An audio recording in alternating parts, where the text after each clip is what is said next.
Well, hello everybody, welcome back to my channel. I'm Robin Phoenix, and today we're going to continue some more Apologies Ninja. Now, the last time we had completed Turnabout for tomorrow. I did say I was going to use this sweater. You know what? We'll just everybody use this.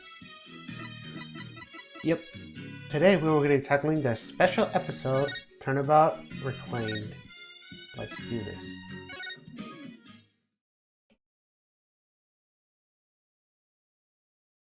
My name is Phoenix Wright, head of the Wright Anything Agency and a lawyer. Although, I was doing something else entirely for a while there. As for why I decided to formally get back into lawyering, let's just say there's unfinished business to take care of. Anyway, I thought I'd reminisce about my first case back on the job, and what a case it was. It happened only a few months after Athena joined our office.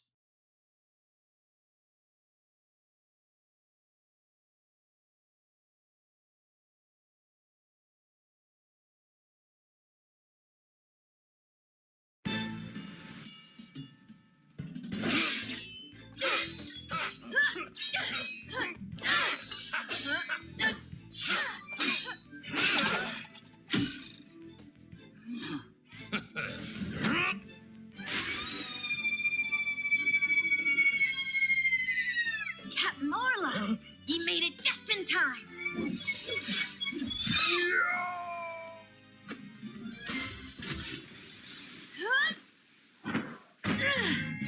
We be pirates, we love to sail the seven seas. Just a bunch of scallywags who are as free can be.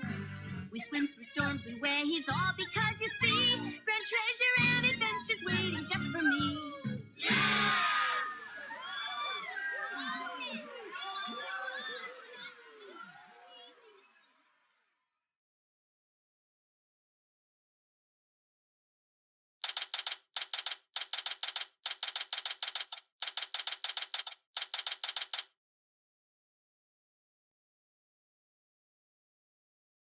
That was a long intro. Today's my first day back as a job as a lawyer. Putting this attorney's badge on again really makes it hit home. Boy, am I pumped. Even Trucy said, "Looking good, Daddy." So Athena, Apollo, what do you think of the old attorney's badge? Wow, the Ship Shake Aquarium show is great. I can't get enough of it. Athena? I still can't believe they showed the Softwalker special on TV. Good thing I recorded this. Now, who's ready for another viewing? You already watched it like 5 times. Let's watch something else now. How can you suggest such a thing? This show is therapeutic. Boss here asking you guys a question? What's so therapeutic about watching a killer whale? What? Don't you know anything? Animal-assisted therapy is established psychiatric treatment. You're kidding. That kind of thing really exists? It's a real thing. Every now and then we're preparing myself to try it. It really helps. Just to put every now and then to further my psychology studies. Last time I went, I saw a dolphin and an orca swimming around together. It was so... Hey, you two think you can quit goofing off and do some work for a change? Work? But we already cleaned the toilet. Twice. Each. Hey, wait a minute. Is that your badge I see? Wow, congratulations on getting your attorney's badge, boss. Thanks. Starting today, I'm officially a lawyer again. Sheesh, took them long enough to notice. Gee, Mr. Wright, with that badge on, you suddenly look so capable. Thanks. Not like I was some lazy bum, you know. What made you suddenly so fired up to get your badge back anyway? Well, I made a promise to a certain someone, an important promise. What could it be so important? Anyway, we have 3 lawyers now, so we better start taking a lot of work. I'm up for that. Let's get this agency hopping. Well, we have plenty of enthusiasm. All we need now is some clients. It's been 8 years since I last worn this badge. I feel like a rookie all over again. And this just in. The owner of Ship Shake Aquarium, Captain Jack Shipley, has been murdered. The suspect in this case is reportedly already in custody inside the aquarium. Is that the aquarium we're just watching, Athena? It is! I can't believe it! A murder at Ship Shake Aquarium! Oh, but I love that place. We need to get to the bottom of this. Really? Guess I'm in luck then. Oh. I need a Phoenix Wright to save my friend. Who in the world is this? Are you a client? Wait, that costume. It looks just like... I got it! You must work at Shipshape Aquarium. That's right, you may know it. I'm Sasha Buckler. I perform like an agile catfish at a party show. It'll blowfish your mind. No, blowfish, these puns floundered a bit. I figured out the client's identity. Chalk one for analytical psychology. My friend is under suspicion of murder, so I really need your help. That's why I gotta find this Phoenix Wright guy. Well, I'm Phoenix Wright. This is Apollo Justice and Athena Sykes. They're lawyers too. If there's anything you need, all you need to do is ask. Same goes for me too, Miss Buckler. Just call me Sasha, and I'll call you by your first names too, if that's alright. Phoenix, Apollo, Athena, you have to help me. Please save my friend. Guess we better start asking her more about her defense request. Miss Buckler, Sasha, would you tell us more about what you need our help? My friend is suspected of murdering our captain at Shipshape Aquarium. Captain? I thought the victim was the owner of the aquarium. Yeah, well, our aquarium is a pirate ship thing. That's why we call our owner our captain. We call the employees crew too. It's a pretty unusual aquarium you got there. Anyway, one of the crew members, my friend, was being suspected of the captain's murder. They already decided she's guilty. I think they're gonna give her the death penalty. What? What happened to due process? My friend is as sweet as gentle as a whale shark. She couldn't hurt a guppy. I know there's no way she murdered anyone, but they won't believe me.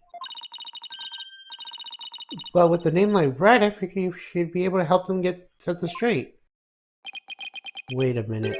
Don't tell me she picked you all because of a bad pun. Ouch. I see my reputation doesn't precede me.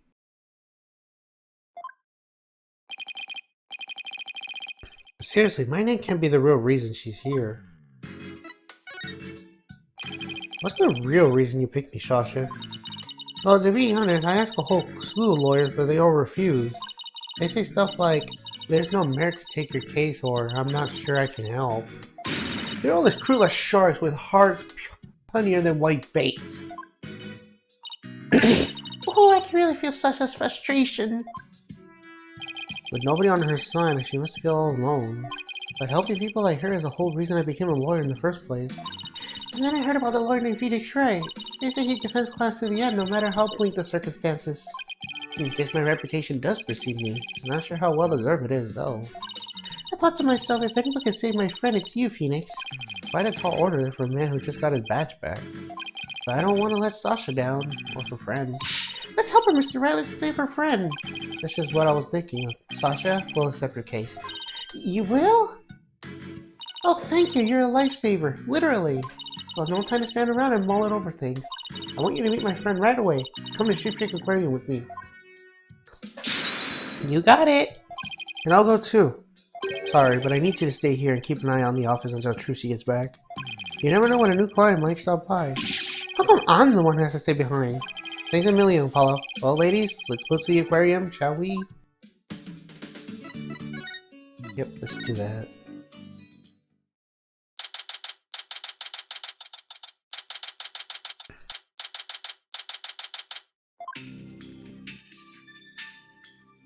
Oh.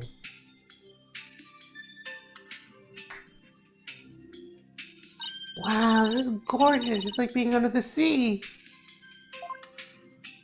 Yeah, this is the Aqua Tunnel. Her pride and joy. I'm really glad you like it. I'm going to go on ahead and fill the detective on it on your arrival. Take a look around the tunnel, and then come meet me in the pool up ahead on the right. Hey boss, look at this cute little fish. I bet it will be delicious grilled. Seriously? Is that really all you can think of? Well, I don't eat lunch today. Ooh, here comes the grilled chicken. It's not a chicken, it's a penguin. Come here, little cutie.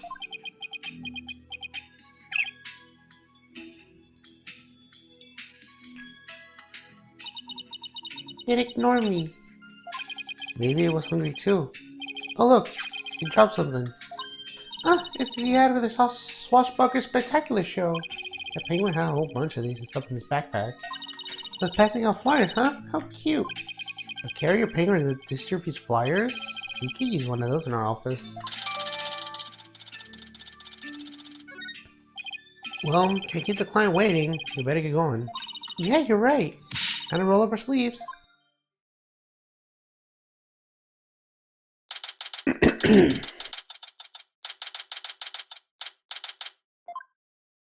Huh? I don't see Sasha.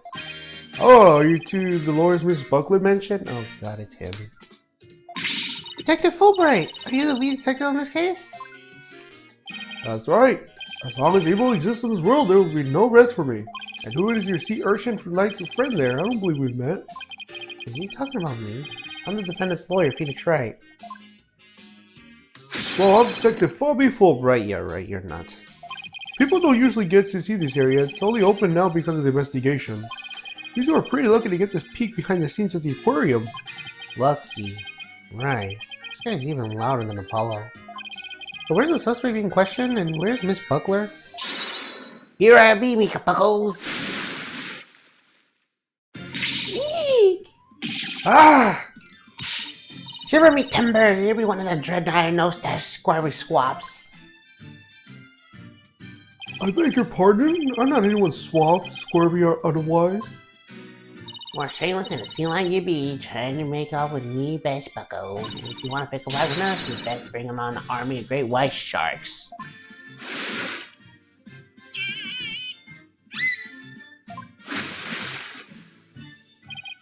Sasha? What's going on here? Let me introduce you. This is the friend I was talking to you about. Her name is Orla Shipley. She only responds to Orla, so that's what people call her. I'm her trainer. She's a suspect on the murder, but she never hurt anyone. She's the suspect? Yeah, thank goodness you came too before they put her down. I'm really grateful for you two of you. I know you'll save Orla. What? Don't tell me you didn't even know who your client was. An orca is a suspect? Her client's an orca? Is this for real? Oh, did I forget to mention that? Oopsie. It's one very big oopsie.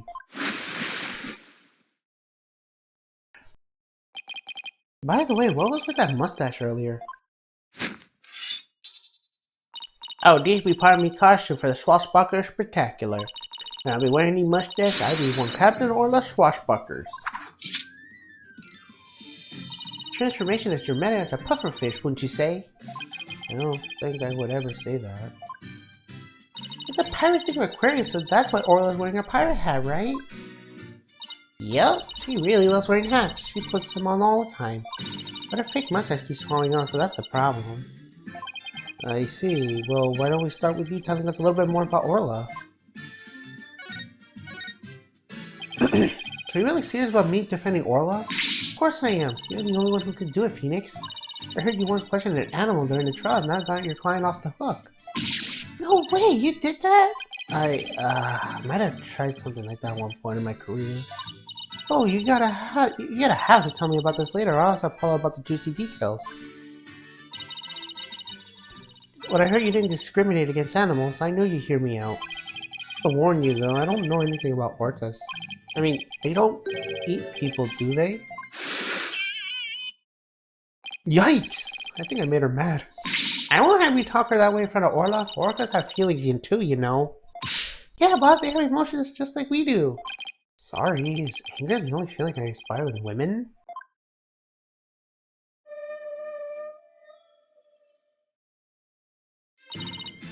Don't worry, she says she forgives you. Besides, orcas are very picky eaters. Orla here eats fish. The captain went to feed Orla this morning and then he was found dead in this very room. Could you tell me more about his death? So the owner of the aquarium, Jack Shipley, was discovered murdered. Yeah, it was about 10:10 this morning, just after the aquarium opened. The visitor was viewing the orca pool at the visitor's corridor and screamed. The orca pool in this tank here? Yeah, that's right. A pool is built so that guests can see through it through the corridor at the first floor. The security guard and I heard the scream and came running into this pool room, where we found the captain dead at the side of the pool in the swashbuckler costume. He was as big and tough as old crocodile. A captain. I still can't believe he's dead. Mr. Shipley was very important to you, wasn't he? Sorry, I didn't mean to get all sad goldfish on you. Sad goldfish. Okay, time to snap her out of it. When it's showtime, it's time to smile. That's what the captain always says. By the way, do you know why exactly Orla is being accused of a crime? Can you think of any reason why Orla will be under Cummins' suspicion? The police think Orla went berserk during practice for the Swashbuckler Spectacular. But Orla would never do something like that, right, Orla?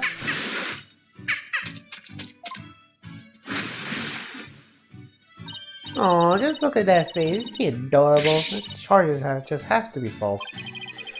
Hate to break it to you, but the police don't usually base their decision on cuteness. That's right, we based it on facts. Take a look at this.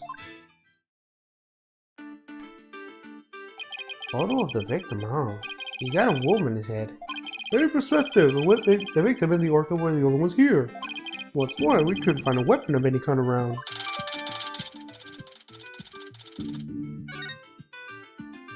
So what's the theory on how Orla supposedly killed the victim? They say orca something killed their prey by ramming into them underwater. We believe the orca just stabbed by pulling the victim into the 65 feet pool. And then rammed him while they were in the water. Without any suspects besides Orla, this could be one tough case.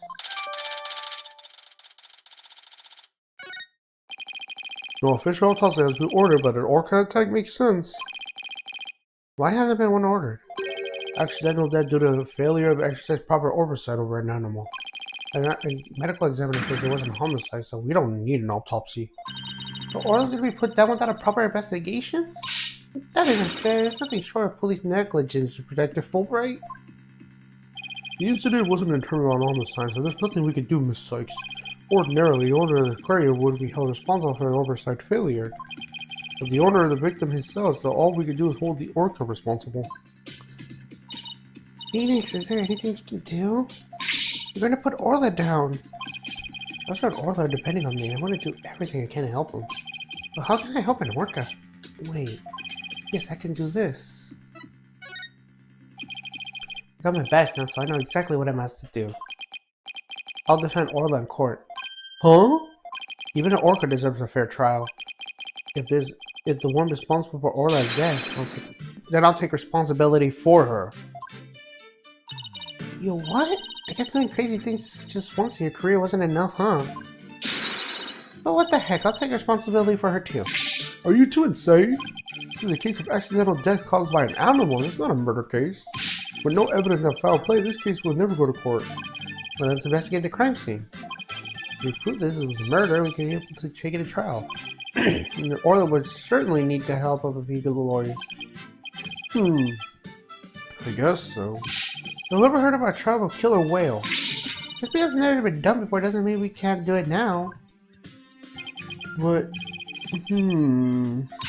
Please, Detective Fulbright, for justice sakes. The police have determined that the animal that has harmed humans should be put down. But I don't know for sure whether that was just his decision. If your sense of justice compels you to take on the defense on the animal, then my sense of justice tells me to let this case be re-examined for possible merit. You mean it? Really? That's fantastic. You're not such a bad guy after all, Detective Fulbright. Just remember, this case hasn't been officially recognized as a homicide yet. I'll get in touch with the prosecutor's office, and I'm not making any promises. Anyway, I better be off. Tour of our lifeboat. I'll be right here if you need me. Thanks. I got a feeling we'll really need your help with this investigation. We're still not sure if we're going to trial, but we're all us lawyers. We'll do everything we can. To get this case to court, we need a prosecutor to make an indictment. But we have to find enough evidence to prove it's a criminal case. It just had to be something that shows the culprit was somebody other than Orla. Detective Fulbright said there was no weapons in the area other than her. We better look for something that proves him wrong. I better make note of that so I don't forget. You sure are organized, boss. Maybe I should get a notebook of my own. I just gotta jot down notes in this case of the court record as I go along. You can use it as a sort of to-do list. Great idea, I'll add things too, and whenever we're stuck, we can just refer to the notes. Read my notes, I just open the court record, R, and then flip to them with L or R. There, note jotted. Now let's investigate the crime scene. There's gotta be evidence here that we can use in court. Examining the crime scene in every angle is the key here. That's right, if we change our perspective, we might come across new evidence. Let's first see what we can find using control stick. And when we're ready, we can use right stick to change our perspective. Or there's a particular spot that got your attention, get right up to it and look away. Like that outline in the bar right there. Of course, talking to everybody involved is one of the keys of good investigation. Exactly, if we present items to people, we might learn even more. Right, all boys up to the legwork. Well, let's get started.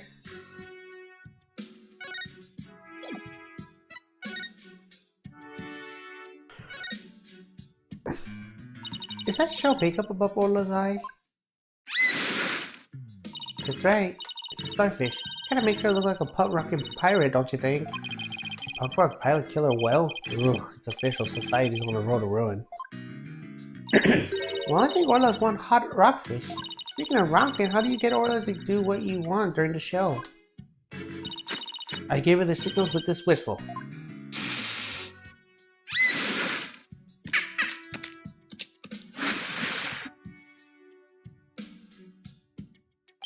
Oh, but I didn't hear anything just now. It sounded out of range of human hearing, just like a dog whistle. Orcas have better hearing than people do. They can even hear the whistle underwater.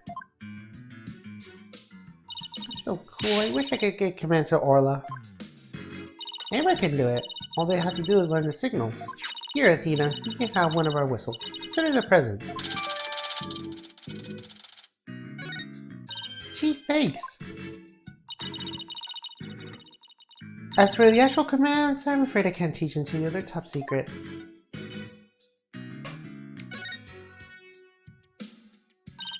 Yikes, look at that huge octopus. That must be a show prop too. One of his legs is missing though.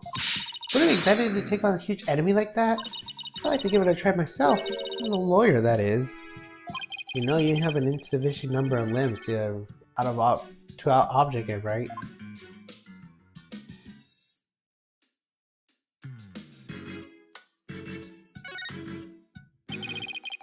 Doesn't look like the ladder goes all the way down to the bottom of the pool. There's usually water in the pool, so it doesn't need to. So apparently the pool spans 2 whole floors. Ordinarily, visitors can only see what they can in the first floor. But they say on TV they sometimes get behind-the-scenes tours. Looks like the Swashbuckler Spectacular show you recorded is really coming in handy.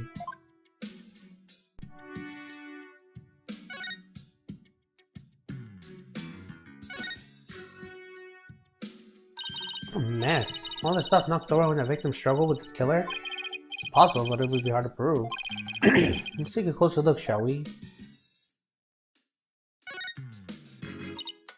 So this is where the body was found, huh? If they suspected Orla, they really found some evidence on the attack of the victim. Orla didn't attack the captain, she loved him. The captain rescued Orla when she was little, after she got benched on the shore. He tried to release her in the ocean, but she kept coming back. I can tell Orla's sad about losing the captain. She's just not her usual chipper self. Orla must really love the captain in the aquarium. She's the only one around here big and strong enough to play the big tough captain. Every day she made a point of headbutting him and stealing his hat. Yikes, even you weren't kidding when she said she was the captain's really strong guy. I guess that's about it. Under different circumstances, I would have loved to see the Swashbuckler Spectacular. The 3 of us always performed the show together, me, Orla, and the captain. Today's show has been cancelled, but we could put on a little performance for you now.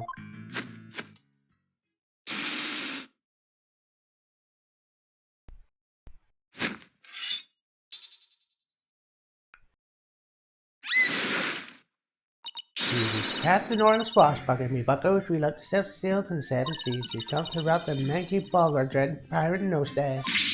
Albert, there be Nostache himself, prepare to feed the fish. Am I playing the role of Nostache? Well, Sasha has a stash and you don't, so I guess so. I win your water cannon, Captain, and spare no quarter.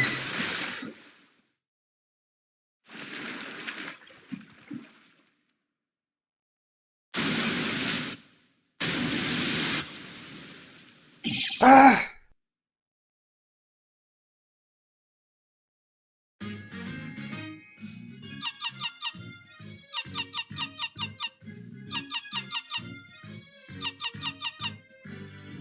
Family doing the storm in some ways and fall because you see, grand treasure adventures waiting just for me. Wow, it was awesome. Your performance packed quite the wallop. Yeah, I for one feel like I took quite a beating. Sorry about that. Can't have a show without a bad guy role, right? But a singing orca, huh? Must be tough for a trainer to do that. Well, that's best trick. She can only sing one song though. Well, she still got one of her pianists who can't even play even one song. Well, now that we had a taste of the show, we better do something more investigation. Good idea. Let's go to the Aqua Tunnel.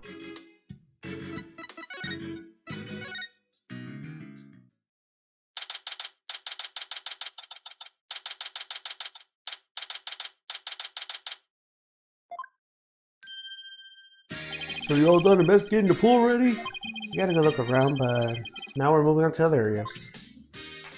How's the police investigation going? Did you say, for example, find any other suspects besides Orla? Hahaha, wouldn't that be fortunate for you if I did, but no, I'm afraid not. Even more unfortunate for you, I'm afraid we found decisive evidence of the Orchid's guilt. What? Please tell us more, Detective. So what's the decisive evidence? Don't hold out on us now, Detective Fulbright. I'm very sorry, but I can't share classified information with the defense. Especially not security footage that shows the moment the Orchid attacked the victim. Yep, I've personally seen it that this baby stays safe. It will never leave my side. Excuse me, but there's a call for you, Detective. I'll be right there. Sorry, guys. You know how it is. Well, he never said that he wouldn't leave its side, I guess. Now let's take a peek.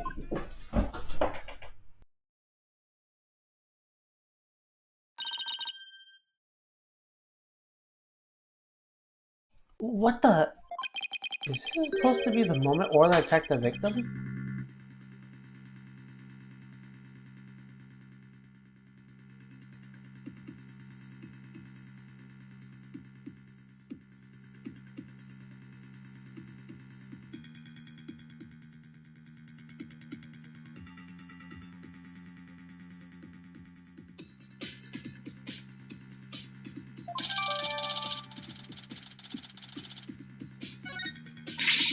This little bit of footage doesn't prove anything. I agree, I believe in Orla and Sasha. Let's just continue with our investigation. Good idea! Huh? There's a sticker on this camera that says return to the Pubbo Danger. Guess somebody there manages the cameras? Let's check it out later. Sorry about that. Prosecutor Blackwell called and reminded me to go feed Taka. So where were we? Oh, that's right. You two got any more questions for me? No, we're good. Thank you for leaking all your info. Yep, let's go.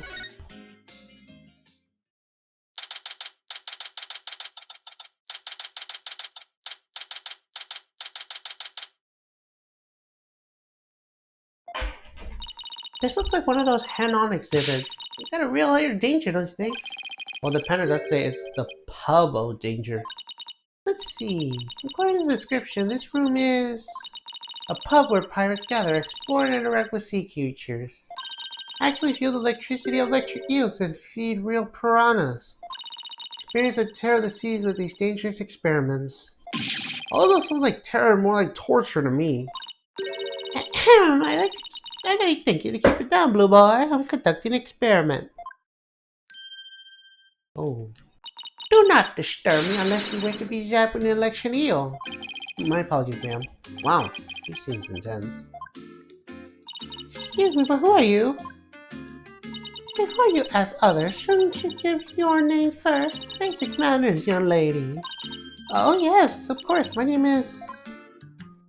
Never mind, I will simply call you Yellow Girl. It's easier that way. I am Norma the Blonde. I am very interested in Shipwreck Aquarium and I'm a frequent visitor here. But I don't want to be yellow girl. You think I want to be called blue boy? Ugh, let's just see what she has to say.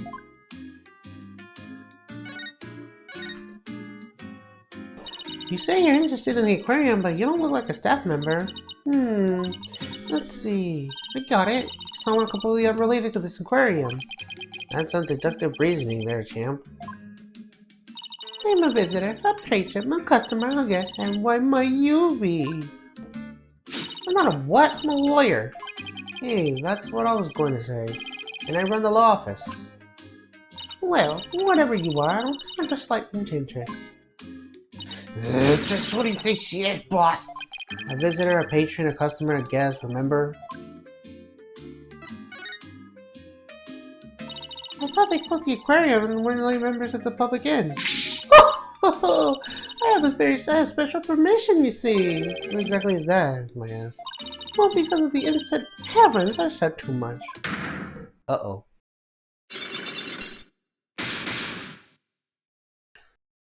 I remember this. Cyclops. Huh? Psychiatry rock? Cyborg clocks? What? No. Cyclops. It's a power of my Magatama. It used to be the ability to see the secrets locked away in somebody's heart.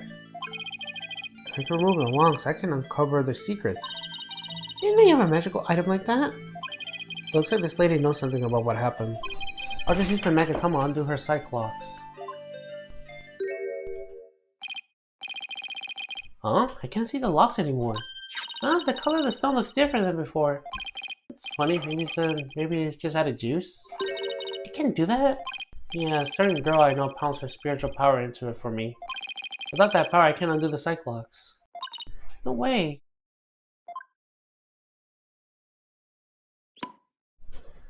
I don't have to keep quiet about it anyway. I've never been any good at keeping secrets. But I did promise Emperor, so I guess I better keep my mouth shut. What did you promise what to? No comment! Now go away! That's when I thought we could find out more about the case. Let's go try to find another way. I'm sure we'll find something.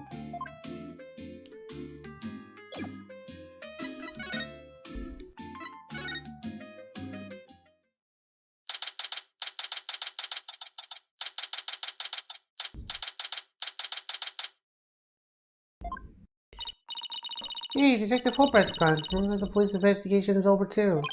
That's too bad. I was hoping to get a little more out of him. Yo, ho, ho. Cleaner? Nuh-uh. Feeder? That's right. Yo, girl, why you hiding from me? I'm searching all around like this to be a bad dream. Is that somebody rapping? Rifle, you sometimes make me so mad, but now you're gone and just so sad. Yo, Rifle, just come back to me and get beat together, sing cree cree cree. What's with this guy rapping and making strange bird noises? Yikes! Who's there? You didn't hear me rapping, did ya? Yeah, well, maybe. Just do me a favor, pretend y'all hear nothing.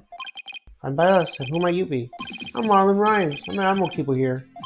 And the inquiry's already closed today. At least, I'm pretty sure it is. Pretty sure? You don't sound so certain. Oh, are you new here or something? Wow, yeah, that's right. Pretty good guess. But who are you guys? I'm Phoenix Wright. And I'm Athena Sykes. We're lawyers and we're going to represent Orla. I've taken her case to court and proving her she's innocent. Are you serious? You want to defend Orca in court? Oh, but if you're here for Orla, that must make you friends with Sasha's. Sorry if I came across rude. Don't think he's friends with Sasha. Sometimes when I'm by myself, I like to rap to pass the time. Especially when I'm around the animals I love. Oh, I love animals too, especially marine creatures like dolphins. I like marine creatures too, it's just the ones you can eat. Yeah? Well, people who like animals are good people. That's what I always say. If there's anything I can do to you two, just say the word. I just started working here though, so I don't know how much help I can be. Mr. Ryan seems pretty friendly. Yeah, friendly and agreeable. So what exactly do you do here as an animal keeper?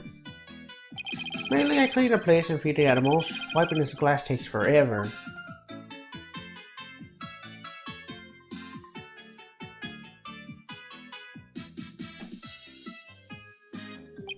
I can't imagine. This tunnel alone may take most of the day.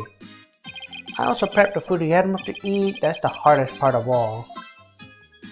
You mean it's really difficult to get the hang of them?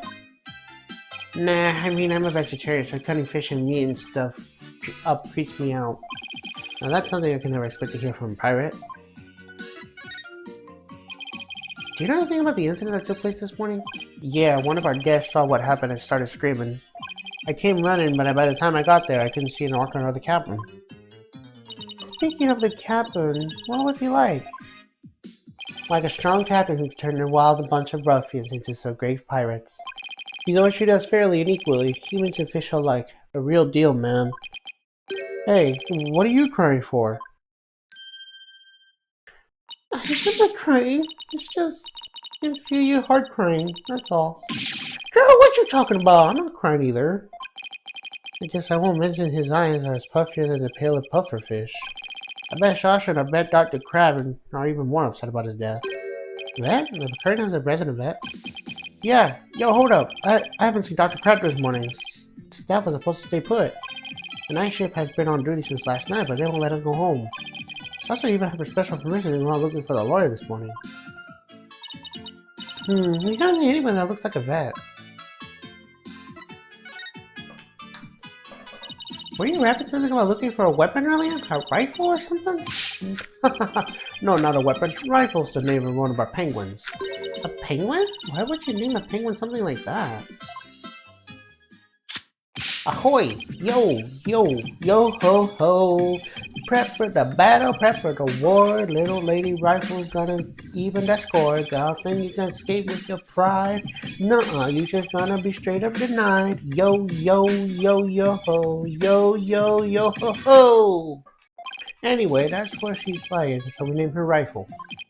Okay, but did you have to wrap it? That's just how I roll. Does Rifle wear a backpack by any chance? Yeah, that's the one. So you've seen her, huh? She's always running away. She's such a good runner, so I decided to put her work into those fires. Yo, do you really want a dangerous penguin to run loose?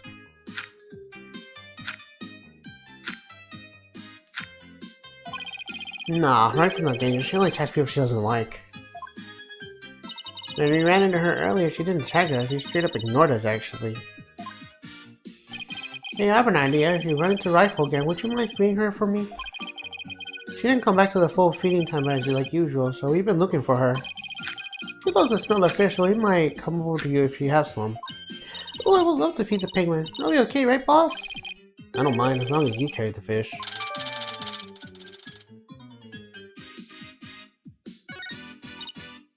Gee, ew, it smells so fishy. Really, what a shocker. Oh yeah, besides Rifle, I've been looking for Small Fry too. Small Fry? Is that another penguin? Nah, she's a friend I made. A high school girl. She went off looking for Rifle somewhere and hasn't been back. Is she your girlfriend? What? Nah, no way. Sasha's the one So you like Miss Buckler, do you? Well, I really respect her, you know. We have different tastes in music, but I admire the way she lives her life. It's not like I like her. It's more complicated than that. I'm pretty sure that's all that's up to like. She's trying to put a brave face. But I think the captain's death is reading her hardest of all. After all, it was her human show partner that got killed by the orca. So you think Orla really did it? Well, I can understand how Sasha feels. But she's the only one of us who doesn't think the orca did it. Oh, I see. Because it isn't easy to believe that's anybody to speak up like herself. Anyway, let me know if you see Rifle or Small Fry, okay? Small Fry said she was going to check out the orca pool. Maybe we'll head back there then.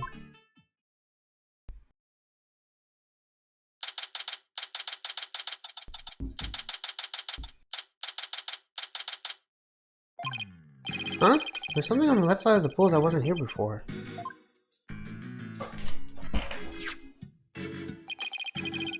It looks like an electric sword? Hey, you're back! Hi, Sasha. What's with this strange sword here? Oh, that's a walkie-talkie. It's probably Rifle's. Rifle can use a walkie-talkie? She's always running away, so we touch a walkie-talkie to her. If we hear sounds around her, we can usually guess where she is. but not if she drops the walkie-talkie on the floor. Every member of the crew has one, so we can communicate back and forth. We can even use the broadcaster special to specific parts of the aquarium. Cool, huh?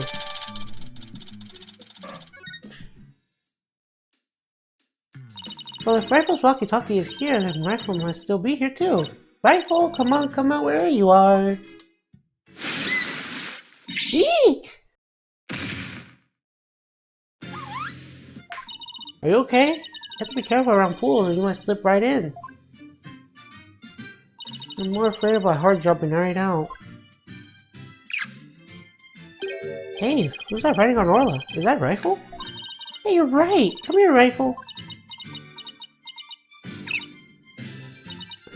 She ignored me again! Why doesn't that penguin like me? I scared Rifle away with all that yelling. I'm not giving up. I'll make that penguin like me. It's the last thing I do.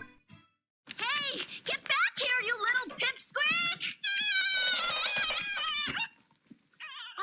Sorry, Rifle, but at least you seem all right.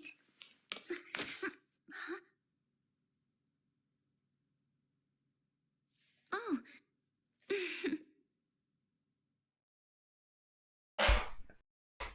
Hey, it's Pearls? Oh, Mr. Nick! I haven't seen you in ages.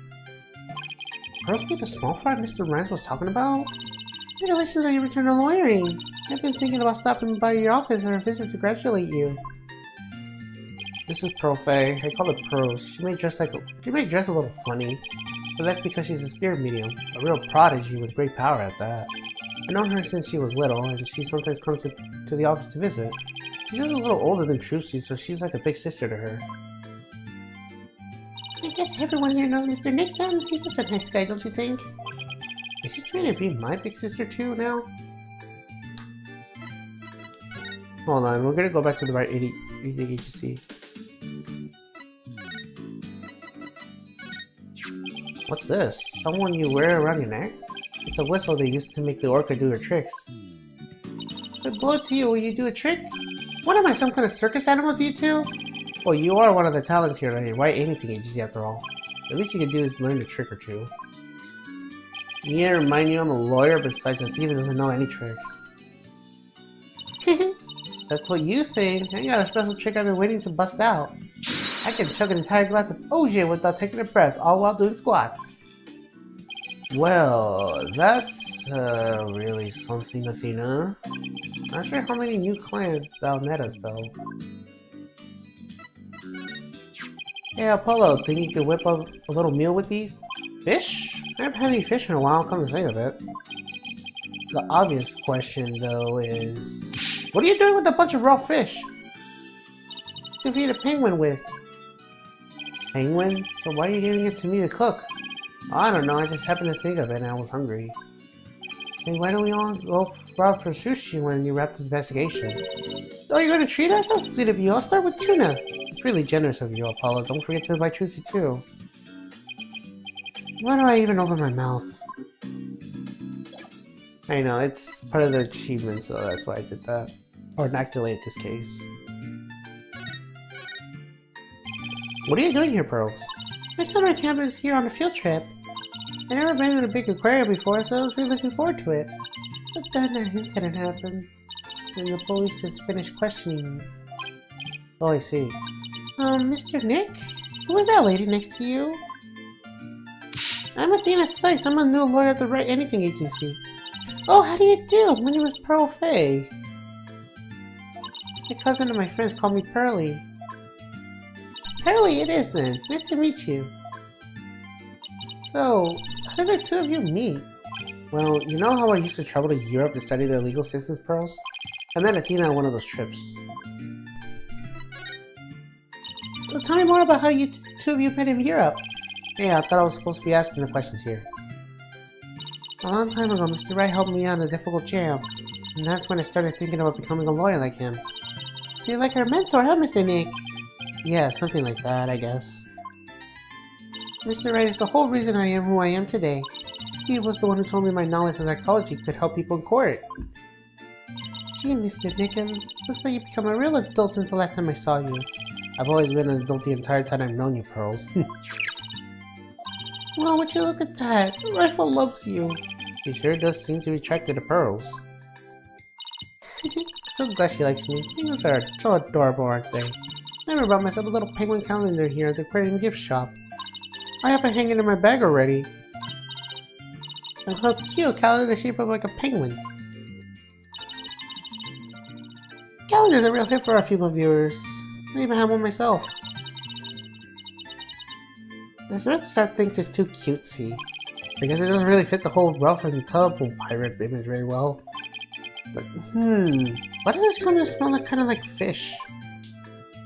What do you mean, Mr. Nick? Please don't be rude. Uh-oh, I got Pearls mad.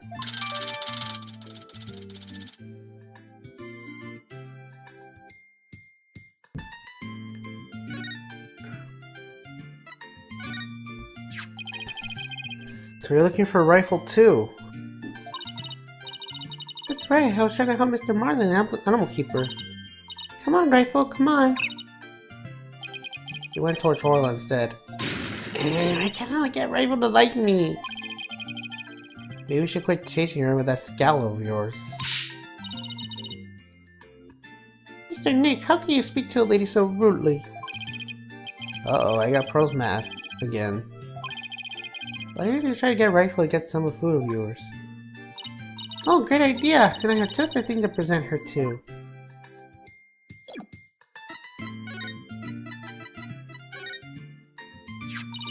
Rifle, I have a present for you. It's a clock filled with love. Here you go.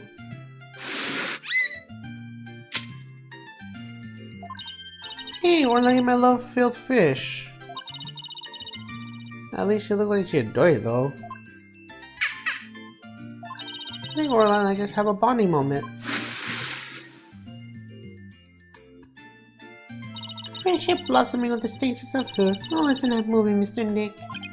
I think moving might be going a bit too far. Anyway, how do you get Rifle to come to you so easily, Pearl? I heard Rifles are attracted to the smell of fish. Mr. Nick, are you saying they smell like fish? Maybe just a little, yes? I guess I need to change my clothes. That's odd. I wonder why Pearl smells like she's holding a bucket of fish. Why doesn't usually want to eat at this time of day? We've even given her more food than normal in her regular meal times lately. Is there something wrong with Orla feeding habits lately? Yeah, something's weird. The new guy Marlin feeds all the other animals besides Orla. The captain and I, her trainer, are responsible for feeding Orla.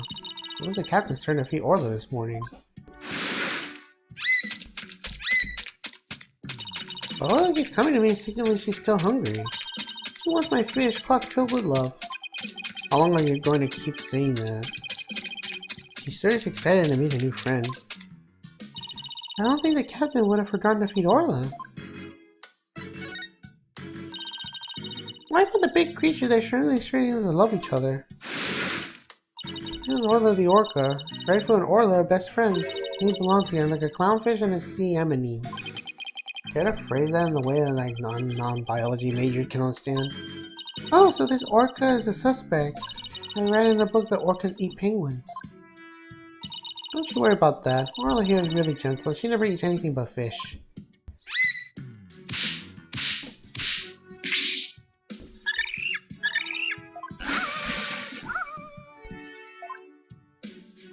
She's an old sweetheart. As a matter of fact, she even tolerates Rifle picking on her. It's true, she does seem very gentle. She hardly ever seems like a killer whale. As lawyers, we have to do everything we can to save this beautiful, gentle creature. Wow, you're gonna defend her in court? She's quite a defendant, isn't she? She's the biggest defendant I ever had. Literally. Oh, Pearls, I have a big favor to ask. What is it, Mr. Nick? It's about my Magatama. Its spiritual power seems to have vanished. Oh, that Magatama brings back memories. I will pour my spiritual power into it. It was so many years ago. I guess that's why it's almost out now.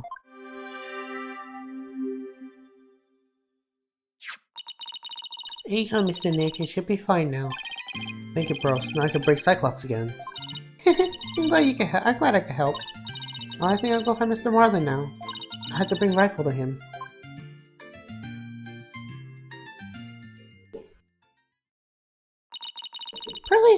seems like she had a problem at this aquarium. You're right. But didn't she say it was her first time here? Apparently, that girl was in the staff corridor earlier this morning. That's why the detective was questioning her. What was Pearl doing in the staff corridor? I don't know. I thought she was Marla's friend or something. The staff corridor, huh? Something about that doesn't sit well with me. Well, if it bothers you, why don't we just ask her about it? Yeah, good idea. Let's go catch up with her.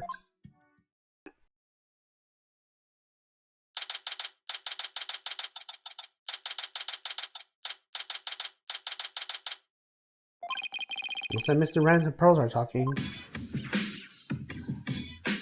Ahoy! Face Small Fry was a clutch at the assist. Rhymes and Wright for reunion, a toe ending in bliss. No animal keeper Rhymes ain't gonna get cut. Mad Proud Small Fry in this case is now shut. Yo, yo, yo, ho, ho! It was my pleasure. See you again sometime, Rifle. Okay, let's go, Rifle. See ya, Small Fry. Oh, Mr. Nick, I didn't see you there. Hey, Pearly, you and Mr. Wren seem to be really good friends. Could you tell us more about your relationship? Oh, well,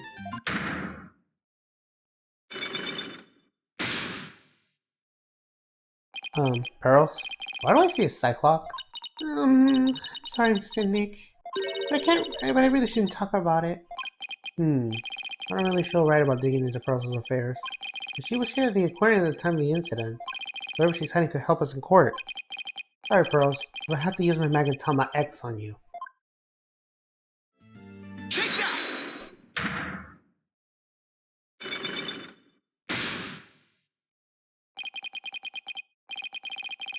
Cyclops, a person on a person's heart that only I can see. The deeper the secret is hidden, the more lungs there will be. Pearls only has one lung, so I should be able to undo it fairly easy. If I make a mistake, I'll be locked in a loop and won't be able to move forward. Okay, time to give it a try. Pearls, you have to tell me about your relationship with Mr. Rhymes. Relationship? There's no relationship between Mr. Marlin and me. You're just a visitor at the aquarium and the animal keeper in the aquarium, that's all. But there are areas where ordinary visitors at the aquarium don't get to go. You were here before the incident occurred, were you? Take that! Yes, that's right. But how did you know? Someone told me you were there. I got confused and went to the wrong way. I didn't know it was the corridor just for the staff. That's all it was, Mr. Nick. I didn't have anything to do with Mr. Marlin. Sounds reasonable. I guess I better move on to the next topic. Actually, there's something else I've been wondering about, Pearls. Why do you smell like fish? Fish? What makes you say I smell like fish? Well, there's a certain someone who would convince me that wasn't my imagination. Take that! Rifle? She apparently is very attracted to the smell of fish. Rifle didn't want anything to do with Athena, even though she had a bunch of fish. So why then was Rifle so attached to you, Pearls? I don't know. Looks like she's still not ready to talk about it. You have an object with you that smells fishy too. In fact, I think this was something to do with your secret. Take that! The fishy smelling calendar has something to do with your secret, doesn't it, Pearls? I can't lie to you, Mr. Nick. I'll tell you about me and Marlin and the calendar.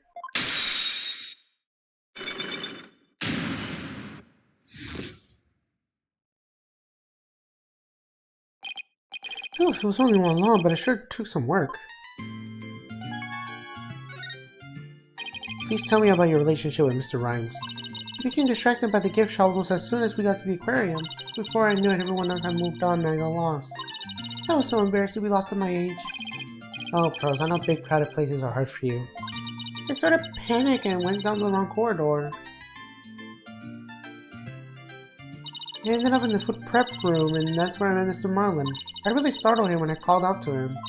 He jumped so much he startled me too, and he lost my balance and fell down. Oh, Mr. Nick, I spilled so many fish all over the floor. I guess that explains why you smell fishy, pardon the pun. Yes, and my calendar fell off the bag and got buried with all the fish too. That doesn't explain why Pearls wanted to keep it a secret. Why do you want to hire me with Mr. Rhymes? Well, I didn't want her to get in trouble over feeding sanitation regulations because of me. And Mr. Rollins said he didn't want anyone to know he was in the food prep room. Huh? Why not? What was he doing in there? Before I spoke to him, he was staring at the calendar. But because of me, he dropped his calendar too. He had to search for it among the fish. Wait a minute. This calendar of yours? It already has some writing on it. It does, but I didn't write anything on it yet. There's something written here on today's date. Meet the captain at the Orca pool at 7 a.m.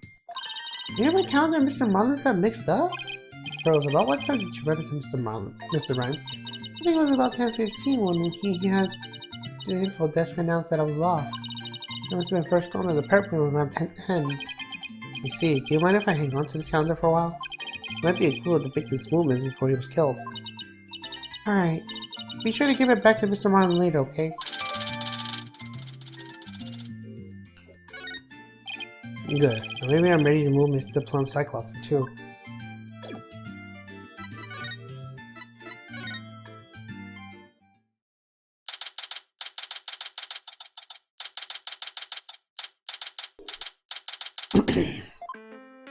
You people again? You've become quite a nuisance. That veterinarian won't come out, then I might just have to give up and leave. Veterinarian? Is that the Dr. Crab Mr. Rice was talking about?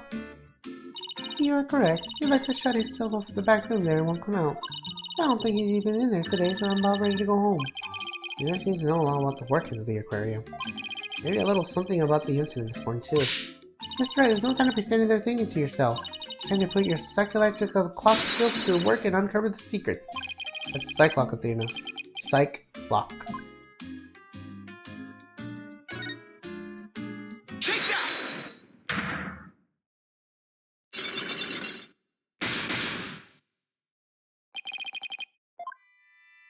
Mr. Plum, I want you to tell me about the secret you're hiding. I'll do nothing of the sort. I won't mean breaking my promise. I don't know who made you promise to, but you will tell me. You're not the aquarium employee, and yet here you are after the place was closed. That must mean you're connected to the incident involving the owner somehow. I don't know anything about the incident involving the owner. No, I think you do. I have a piece of evidence here that suggests you do know something. Take that! According to Detective Fulbright, this shows the orca attacking the victim. And the person in this footage is wearing an outfit just like yours, Mr. Plum. Oh, I suppose there's no hiding this bombshell figure, is there? Yes, it is I. And I think I can guess why you're here at the aquarium. You aren't simply a visitor at the aquarium. What you really are is... You're a visitor who also happens to witness the death of owner Jack Shipley. That is all I want to say, but I promised the police. It's not good for you to keep things inside, you know. I'm sure you'll feel much better once you get it all out. I give up. I'll tell you everything.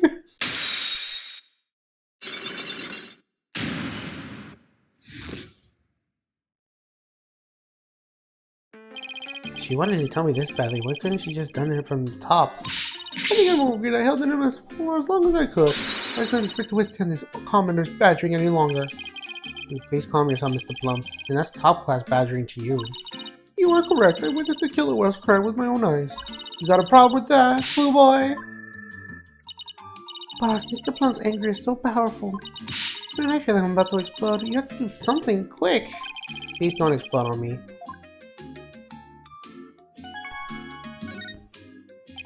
Could you start by telling me what you saw? I witnessed the very moment the killer whale attacked the victim.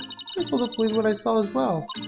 I'm the sort of person who simply can't rest until the truth is known. So both Mr. Plum's statement and the footage point to Orla's guilt. Pardon me, but you seem pretty pleased that you witnessed the incident.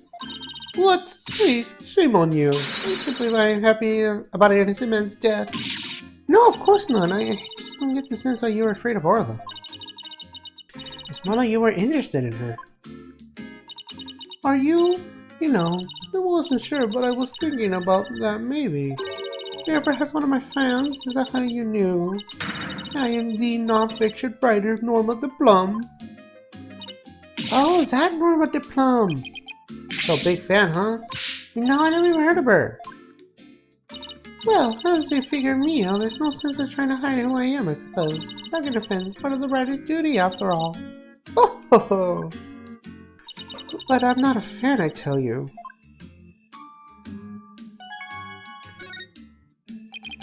So what exactly have you written, Mr. Plum? Oh my, you mean to say you truly aren't familiar with my work? I write the truth. I take great pride in my craft, you know. I've been gathering information on Orla the killer whale for a year now. I've been very worried about Orla's violent tendencies. And today my concern is proven to be well justified. Orla isn't violent, she's a sweet and gentle soul. Oh, the moment you let your guard down is with the killer whale. Chomp! Sheepshank Aquarius always denied the killer whale's violent streak, and he has rumored to attack people. But rumors are just rumors, they aren't necessarily true.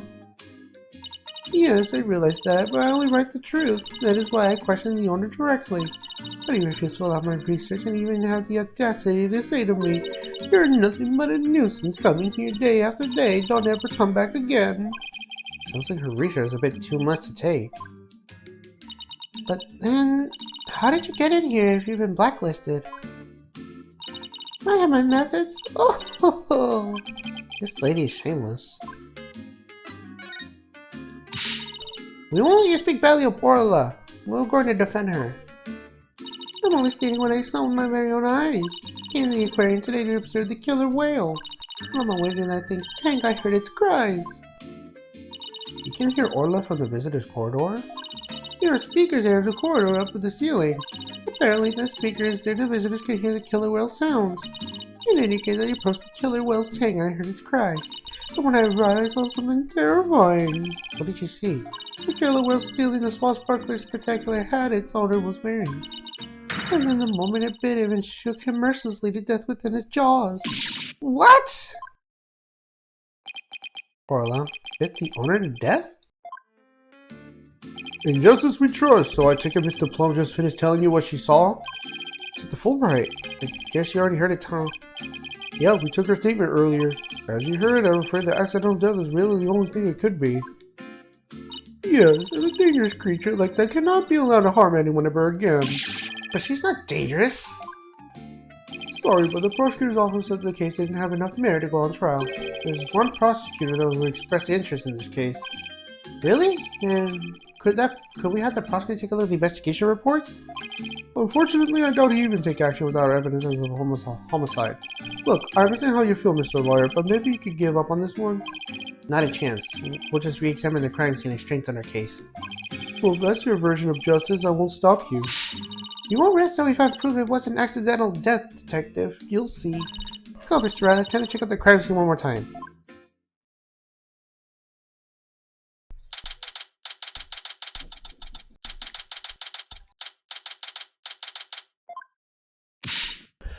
Alright then, let's start the re-examination. Pronto!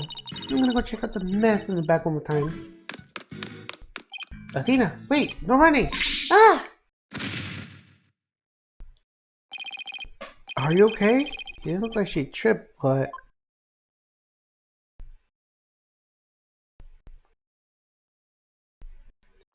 I slipped. Huh? Orla? What is it, girl?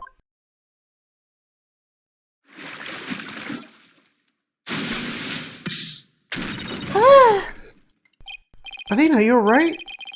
She crashed into all the stuff behind her. I tried to get out the way, but I did slip and fall again. That was pretty amazing wipeout. Are you hurt?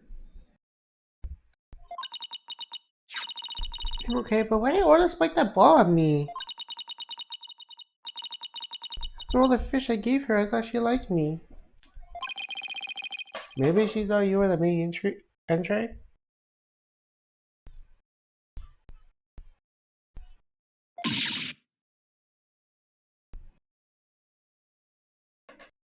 Very funny, boss. In any case, let's give the ball back to Orla. Huh? Looks like everything got shifted around when I fell on it. Yeah, you're right. There are things now that we couldn't see before. Like another ball, and I guess Roland really likes them. Look, there's something new by the outline of the body too. You better take a good look around.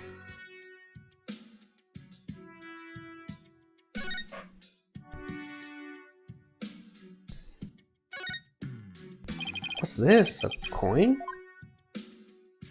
Mr. Wright! There's blood on it! You're right, but it's dried. You think it could be the victims? What was it doing all the way there over there in the first place? I'm not sure, but now that we found blood outside the pool, it just might help us prove that there's more to this case than just accidental death. Hey, you're right. Orla certainly can't leave the pool after all.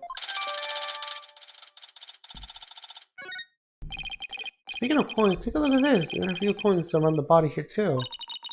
You're right, boss, but where did they go? They aren't here anymore. I don't think somebody picked them all up, did you? Oh no, this child is hurt. What? Call an ambulance. Wait.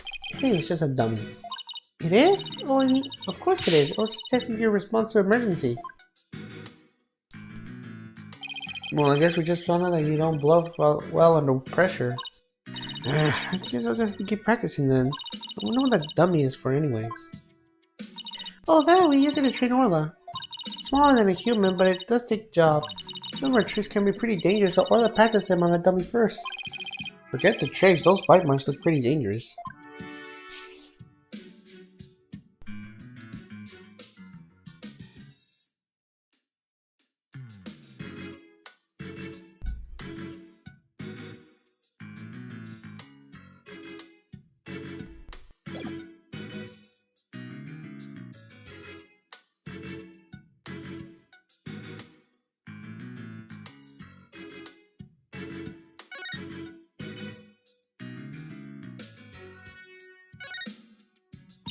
Hey, look at this mark on the floor. What do you suppose it is? That's where we stand when we want to play volleyball with Orla. Volleyball, huh? Yeah, we stand here and she'll spike the ball right at us. So when Orla spiked the ball at me earlier, that was one of her tricks. That doesn't mean she hates me. Nah, she wanted to play with you. She loves volleyball. She used to play with the captain all the time. Oh, Sasha looks so sad. Okay, time to snap out of it. This is no time to be dejected and mopey over like a blobfish. That's right. Time to put on a smile and stay strong, right? What's a blobfish, or do I not want to know?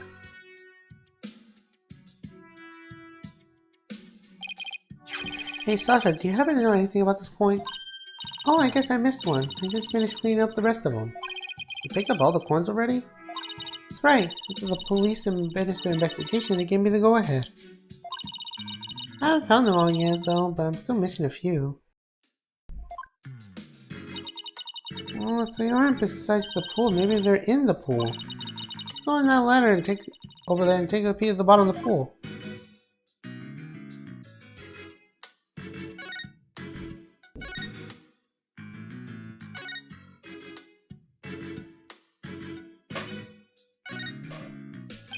Look, I think I see something on the bottom of the pool. I knew it. Want me to go down and check? Can't jump in just like that. You'll drown under the weight of your clothes. No, I won't. I'm a pretty good swimmer, you know. Yeah, that doesn't mean that pool's really deep. I thought you can hold your breath that long. Maybe Sasha can?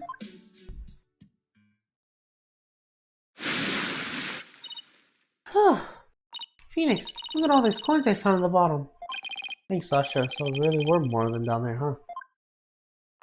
I seem to be finding them all over. I wonder how many they're all together. Including the ones I put away, there are 300 of them. They're for the show. Sounds like they'll be heavy. About 7 pounds, I say. A little lighter than a stringfish. Well, I better go put these coins away where they belong. 7 pounds of coins scattered around the scene. One of them with blood on it. They have to be related to the case. I wonder how the blood on one of that coin. Wait a minute. Could it be? Remember how Detective Fulbright said they couldn't find any murder weapon? But what if these coins were the weapon? Huh? How did the little coin kill a grown man? Well, one coin itself isn't much of a threat, but 300 coins together would definitely be used as a weapon. All you have to do is put them back. If you put 7 pounds of coins in the bag and swung at somebody, it will make a pretty formidable blunt instrument, don't you think? It would explain how blood got in this coin. Oh, I get it. If that bag of coins is a weapon, we could use it to prove Orla's innocence.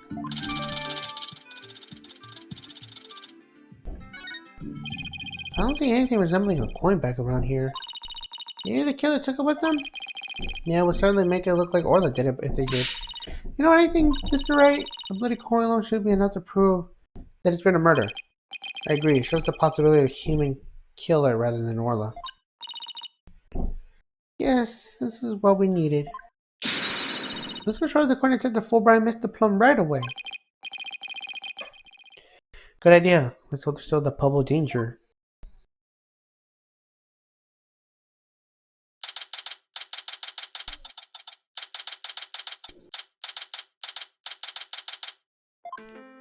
Oh, you're back. So did you find anything? Of course you didn't. Remember, even if you don't succeed, it's the effort you made that's important. Is he trying to console me? Show the evidence we found, the one that points to the human culprit. Right, because we won't let Orla be put down. Let's take a look at this bloodstained coin. Ah! Cease and desist at once. What kind of mess was that lady Blood? She doesn't have to get so worked up. What is there runs this lady with? Come on now, let's see it. We found this coin besides the Oracle pool. We did see a large number of coins besides the pool, but not one with blood on it. We should learn that there's 300 of them, weighing about 7 pounds in total. Now, what we suppose that would happen if that person was assaulted with that many coins? What? You're saying the coins might have been used as some kind of blunt weapon? If the blood belongs to the victim, then yes, it's entirely possible. But I wouldn't call it decisive proof that the real culprit was human.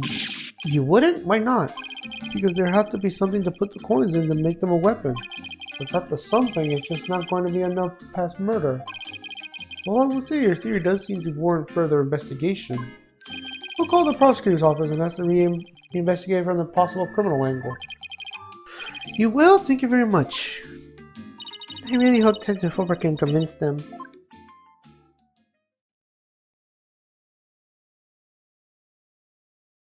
You won't believe the answer I got. When I explained your passage to this case in the police investigation, they said that the prosecutor I mentioned earlier will be willing to take this to court. Really? So does that mean the new suspect has emerged? No, I'm afraid not. To be frank, Prosecutor Blackwell says he wants to prove that the Orca's guilt in court. What? It's Prosecutor Blackwell that wants to prosecute Orla? That's fine, Detective. Thanks for arranging this for us.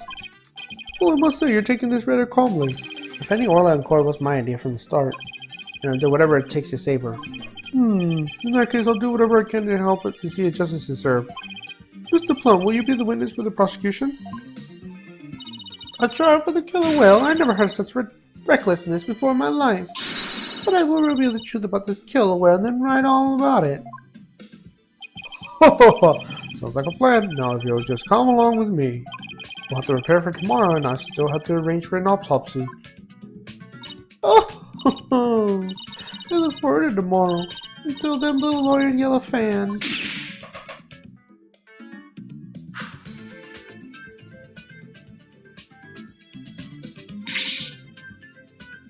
I am not a fan!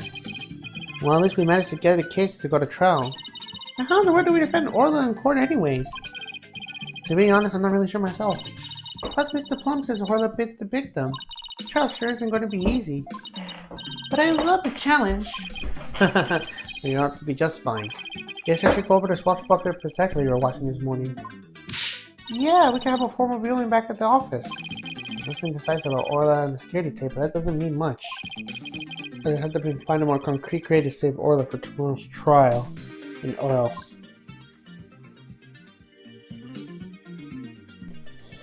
Alright, we finished that part.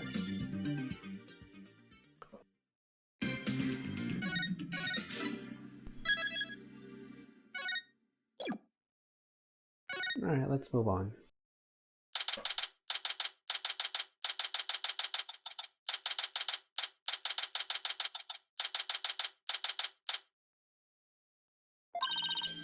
Good morning, Mr. Wright. Good morning. Chipper as always. Chipper as ever this morning, I see. But this thing will be to get the trial for Orla. As a matter of fact, I ran a few laps around the courthouse to get extra pumped. And I just splashed my face with some water to get some sleep out of my eyes. Oh, there's a cute swashbuckler video so we can watch it any time.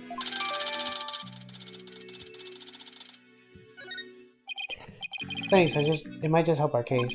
By the way, you have some serious dark circles. Do you stay up late watching this? What? Me? No, I just woke up early, that's all. Guess I need to cover them up. I just rag on it up as it is by Prosecutor Blackwell. Speaking of being pumped, I'm sure fired up by this trial too. It's been a while. That's why your hair is spikier than usual. I mean, look at it. It's all super pointy and prickly and stuff. It's amazing. That was a compliment, right? Good luck, Mr. Nick. I'll be cheering you on from the gallery. Thanks, Pearls. It's been so long I'm actually a little nervous. Good morning, Mr. Lawyer. Oh, Mr. Rhymes, you came to watch the trial? Yeah, Sasha's back at the aquarium with the orca. But I thought I'd better come here to watch her for her. Now don't you worry, we're gonna win this for Orla. Isn't that right, boss? Right. One unpredictable trial coming right up.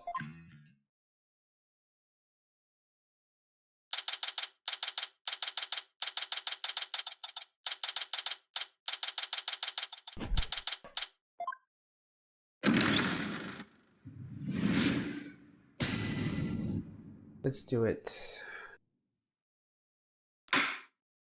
Court is now searching for the trial of Aura Shipley. The defense is ready, Your Honor. Must we waste words on this? Prosecutor Simon Blackwell. Known as a Twisted Samurai, he's a prosecutor who's also a convicted felon. They say he never conducts a trial without his loyal Hataka by his side. Mr. Wright, it's been quite a while since I've seen you like that. The lawyer image suits you. You look younger somehow. Thank you, Your Honor. And you look as young as ever yourself. We'll have to keep up with you folks after all. By the way, has the defendant arrived at the court yet? Surely you jest your baldness. Did you not receive the memo? The defendant, Aura Shipley, is an orca at Shipshape Aquarium. An orca!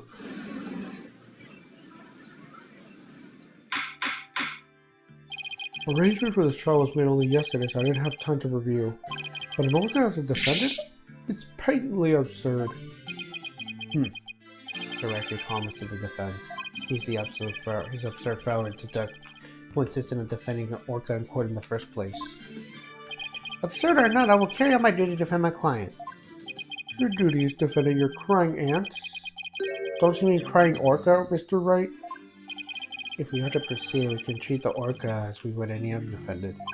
Every soul, be it man or beast, is of equal value. The question is whether this soul is painted in black or white. Take Taka, for example. He's a human spirit as you and I. The real question is, am I for more pain as always? Orca? No, I suppose the defendant is still a defendant. I vow to render my verdict fairly and impartially. Now then, Prosecutor Blackwell, your opening statement if you would. I suppose I can hardly leave it to someone who knew nothing of the defendant. Very well. Listen carefully. The orca murdered the owner of Shipshape Aquarium at the aquarium's orca. The orca apparently toyed with the victim mercilessly as he died. A sadistic orca. What a chilling thought. And where exactly is this defendant now? Inside this. A cell phone, Prosecutor Blackwell? Time marches on, your baldness, with or without us. I borrowed this TV phone from the aquarium, which has allowed us to interact with the orca. A TV phone? Very well, record accepted into evidence. You will be able to view the defendant on question in this large monitor. Full right. Prepare for transmission. Ha ha ha! You got it, Prosecutor Blackwell!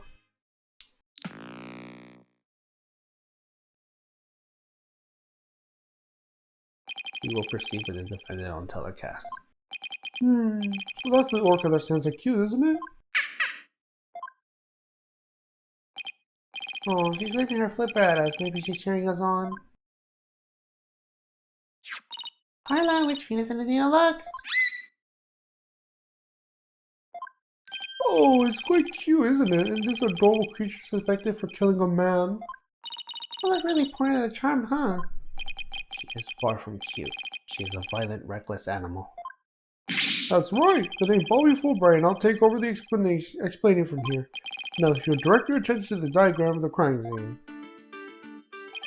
Following the report of the orca attack, we and the police raced on over to Ship's Aquarium. There we found a guest who said she saw the orca and the victim from this visitor's corridor. As the witness was watching, the orca suddenly went crazy and attacked the victim. The orca was the only one there, therefore no one else could have committed the crime. It's not quite finished, but I have a portion of the autopsy report here. I can't imagine the terror being attacked underwater by such a large creature. What attack it did. Very close for the gritty details, your boldness. The prosecution moves to introduce our witness, Fulbright. You got it, Prosecutor Blackwell. In justice we trust. One brave lady whose fine sense of justice compel her to speak, coming right up. How dare you make me wait? Don't you know I'm a busy woman? I would have written an entire book by all the time I spent in that lobby. Prosecutor Blackwell?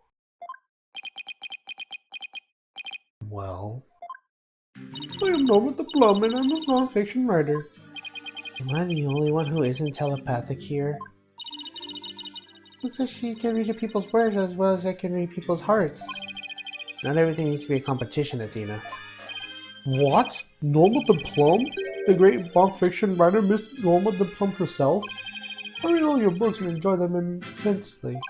Your Millions of the Great Grief of the Great Thief is one of my favorites. Oh, I will, fan, Your Honor. I will give you my autograph if you like. Wait a second. I could have sworn I see you look much different in photos in your book. Well, I used ones from 10 years ago in my books so that paparazzi won't harass me. The judge seems so shocked. The visual disconnect must really be doing #1 in his Hunter's head. Can we get started, please? If I find you to be lacking as a judge, you will see your debut in my books. Such harsh comments. You really must be the real Norma the Plum. Who knew Mr. Plum was so famous? Enough jabbering. Tell the quote what you saw and keep it brief. I would thank you and not order me around. I am perfectly willing to tell everyone what I witnessed. It was the moment of the murder. Very well then. Please proceed with your testimony.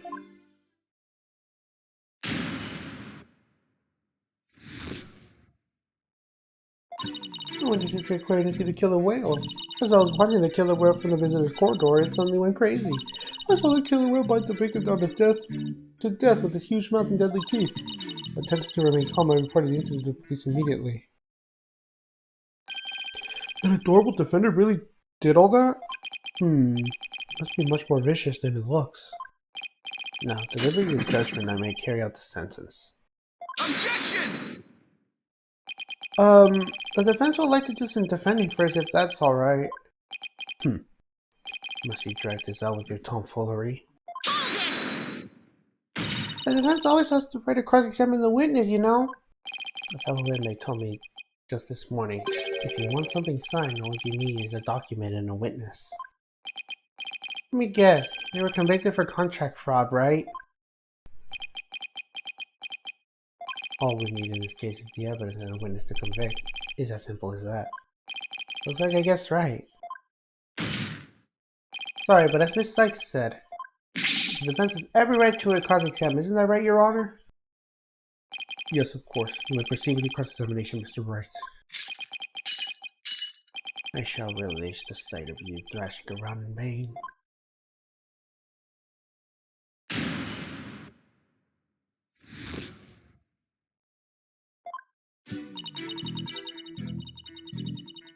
Hold it!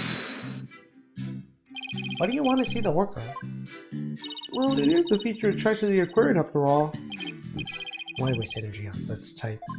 There is but one attraction in such an aquarium that is worth anyone's time, and that is the penguins. Isn't that right, Taka, my friend? Alrighty then, I guess Prosecutor Blackwell is heading for the birds. Guess you should note that down. Note to self, Prosecutor Blackwell is on T-rifle. Hurts on the brain. So you went to see the orca in his tank? Yes, that's right.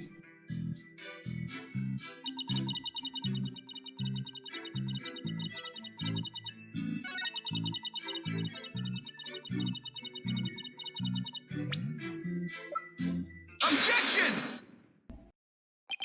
It would seem that you are mistaken, Mr. Plum. I beg your pardon? The autopsy report does indeed say death thought to be a result of an orca attack. But the actual cause of death is contusion and head trauma, not being bitten. What? What? I'm sure the victim was bitten. I don't believe that can be true. Security footage doesn't show anything of the kind. Objection! Just as I suspected. I knew you would peek at the footage behind Fulbright's back. Well, what do you expect when he wouldn't play nice and share? But unfortunately for you, the footage you saw was only one small part. Huh?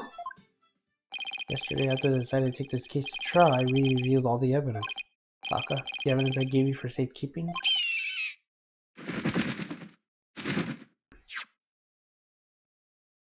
Guess that hawk is higher up in the pecking order than Fulbright's backwards book.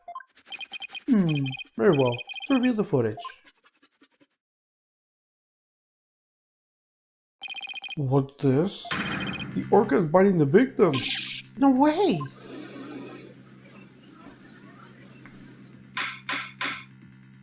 I have to say, this appears to be very damning evidence. No! I can't believe the orca really bit him! And there's more. Look at this. The photograph was taken while the body is being examined. There seems to be a strange bruise on the victim's right wrist. I'll have the crime scene examine the bruise and calculate relevance to the case at hand. What's important right now is evidence that points to the orca as the killer. Look at the left side of the body. See the orca's tooth marks on the victim's clothes? Yes, they do appear to suggest that she did in fact bite the victim.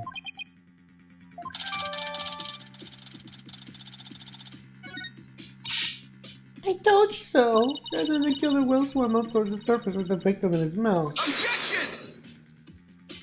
However, in the autopsy report, the cause of death was contusion from head trauma. Objection! You're much more impetuous, right, don't know. Granted, the orca biting the victim was not the cause of death. The witness was mistaken about that. What explanation is there for what the witness saw? Did I not say in the beginning, the orca toyed with the victim mercilessly? My goodness! After killing the victim, the defendant swung around with his dead body in her mouth. Just like any other predator toying with his prey.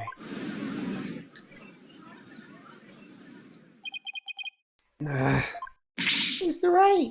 The hearts of the people in the gallery are suddenly filled with fear. Fear of Orla. The defendant bit the victim after she had killed him. And by that's the case, we must Still figure out how the defendant killed the victim. Prosecutor Blackwell, do you have any sound theories you give to this court? I wouldn't be standing here today if I couldn't prove whether the orca's heart was black or white. Well, it's black and white. Her body, I mean. Athena, please try not to provoke Prosecutor Blackwell.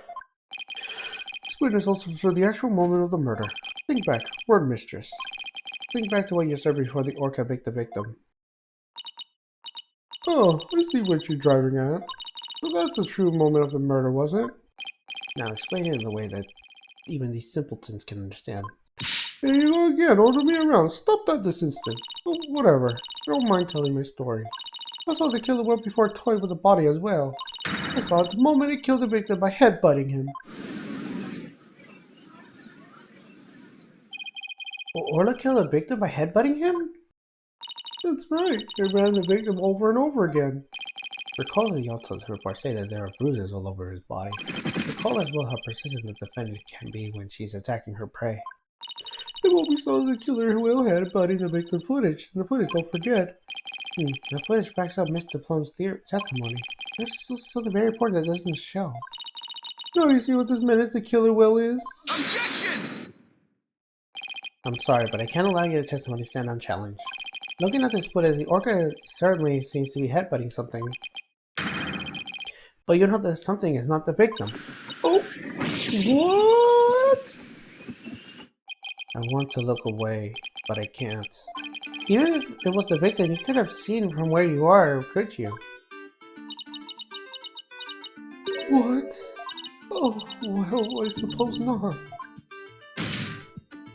Mr. Plum, do you actually witness the victim getting headbutted by the defendant? Let's see. Oh, I remember now. As I recall, the rock in the shape as a skull is obscuring my view. So you made it that you couldn't see the victim? Yes. Yes, I suppose I am. However, immediately after headbutting, the victim came floating up. He came up behind the skull-shaped rock and the body was all limp. What else could you expect the killer whale have headbutting the victim? Objection! But you didn't actually see the moment the guy attack itself, that's pure conjecture. Objection! Must I do everything around here? How dare you speak so rudely to me? There's no need for hysterics. Clear your mind and recall how you reached your conclusion. So you couldn't see what the orca was attacking? You didn't need to, did you? Because you knew she was behaving exactly like she did 1 year prior. Oh, 1 year ago? that's right. Yes, it is. That's how the killer whale was headbutting the victim. I'm sorry, but could someone explain what exactly happened a year ago? You must have known a very similar incident only occurred only last year, in which the defendant murdered her trainer. What? The orca murdered her trainer, you say? What? Is this really true? This is not looking good for us. It's all in this book. A book. The Killer Whale. That's Mr. Plum's latest work. I was just thinking of picking that up.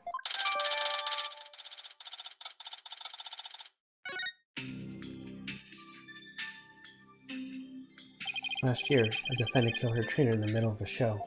The orca headbutted and bit the victim. Same thing she accused of in this case. That orca killed 2 people? That thing is a menace. Guilty, guilty, I say. Never want to go to the beach again. No, not everyone's even more convinced that Orla did it. We were doing so well. But now everyone in this room has a bad impression of Orla. I don't want to think she did it. It's hard to keep on believing when somebody who can't even tell me her side.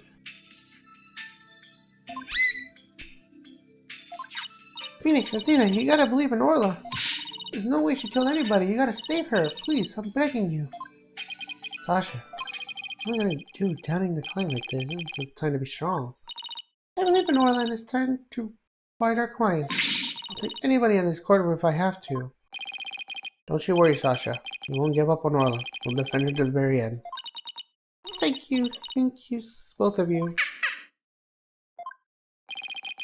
You're Orla's lawyers. Who else can save her? We can't give up on her now. For an instant there, you were afraid of an orca, weren't you, Wright? When you saw the photograph of the victim from a year ago, you turned paler than me. You saw right through me. It's obvious you have neither the guts or determination to defend an orca. It's true that Orla can speak, but I don't know her thoughts. There's certainly someone who believes in Orla with all her heart. I respect the trust that he has in Orla, so I'm willing to believe in Orla too. What do you know about orcas? Nothing. That's what. So allow me to fill you in. Do you have any idea why orcas are also called the killer whales? Because they are cunning and merciless predators that hunt and kill even true whales. So killer whales really are killers? What terrifying creatures indeed.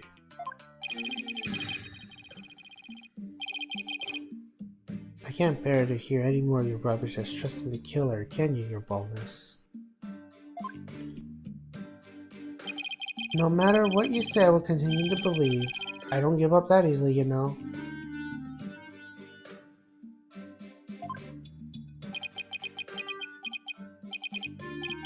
Dollar, you don't know when to give up, do you?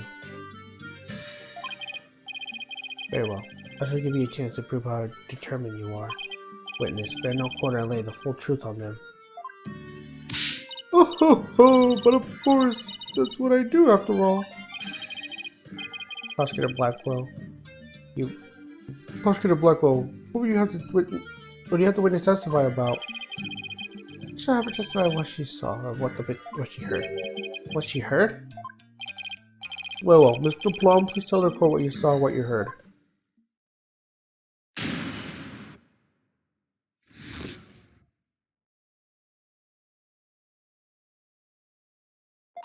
The killer was behavior is exactly the same as a year ago. As I approached the pool, the killer was suddenly started singing. It was calm when I saw it to headbutt. When the pirate had the victim came floating up and I let up a scream. The orca displayed the same behavior as it during the incident a year ago. That's why they weren't just simple cries, it was singing. As I approached the pool, the killer whales started singing. I kept headbutting while singing the swashbuckler spectacular song. That's right, I was singing the same song as the Aquarium stage show back then. He was singing while I was headbutting. Oh, it was perfectly horrible. I don't see a single obvious consistency with his testimony. It's clear that I won't be able to take part in statements with evidence alone. Mr. Wright, now will be a good time for me to put my skills to work. It's time to show what analytical psychology can really do. You seem pretty confident. Let me guess, do you notice a contradiction between testimony and her emotions? You bet I did. Once we expose it, we might be able to crack her. No, scratch out. Make that, we'll definitely be able to. Let's give your knowledge and analytical psychology a try.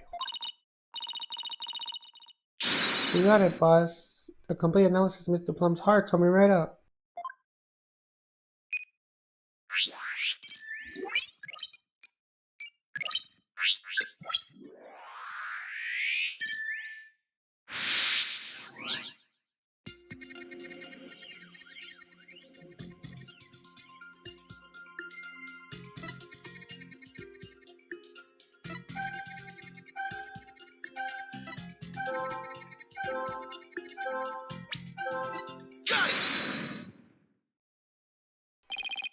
Mr. Plum, Paula really frightened you with her headbutting, didn't she?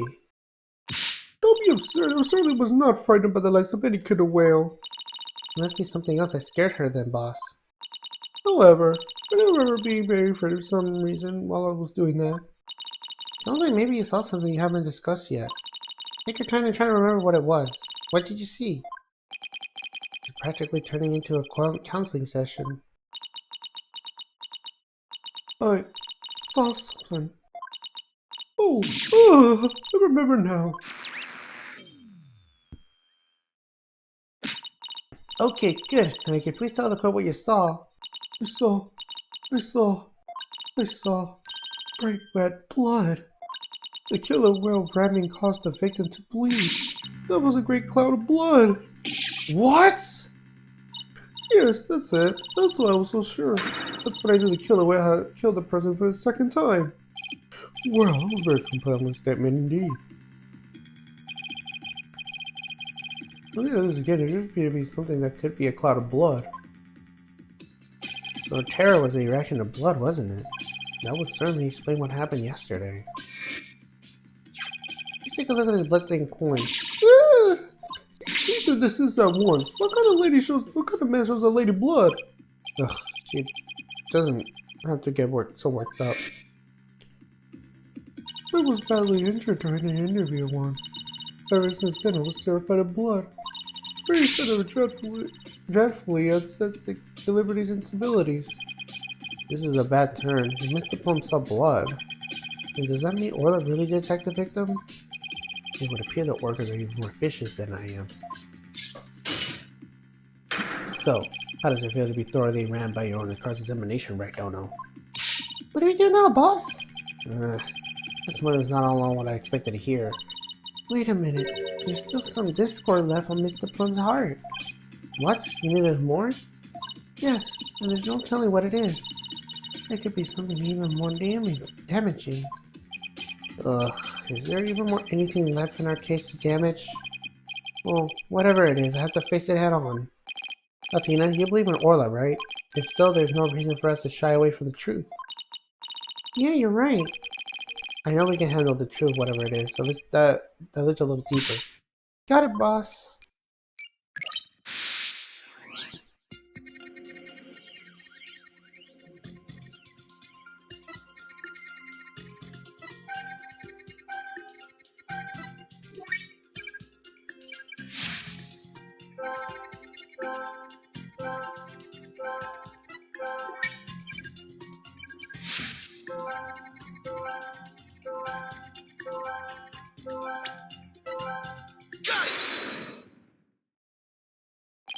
Huh? For fear for you to be less than here than a statement.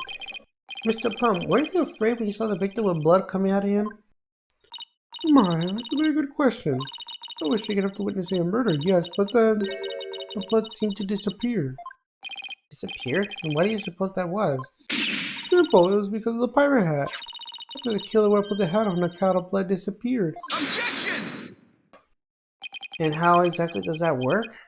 How should I know? I'm not telling you what I remember, Blue Boy. Wait a minute. And who was the blood Mr. Plum saw actually coming from? Take that! Considering this, maybe the one who was bleeding wasn't the victim. I beg your pardon? What kind of ridiculous nonsense is that? There's no one else in the pool besides the victim. I wouldn't say there was no one else. It is the orca pool after all. What? So where this alleged injury or the defendant? I'm not sure, but it's simply wearing the pirate hat make the blood disappear. And the blood must be coming from somewhere in Orla's head. What? You orca head, what are you planning on now? Please think about it again, Mr. Plum. Think back to what you really saw. That is, the one who was bleeding was not the victim, but the killer whale. Yes, I remember now. There wasn't any blood coming from the victim after all.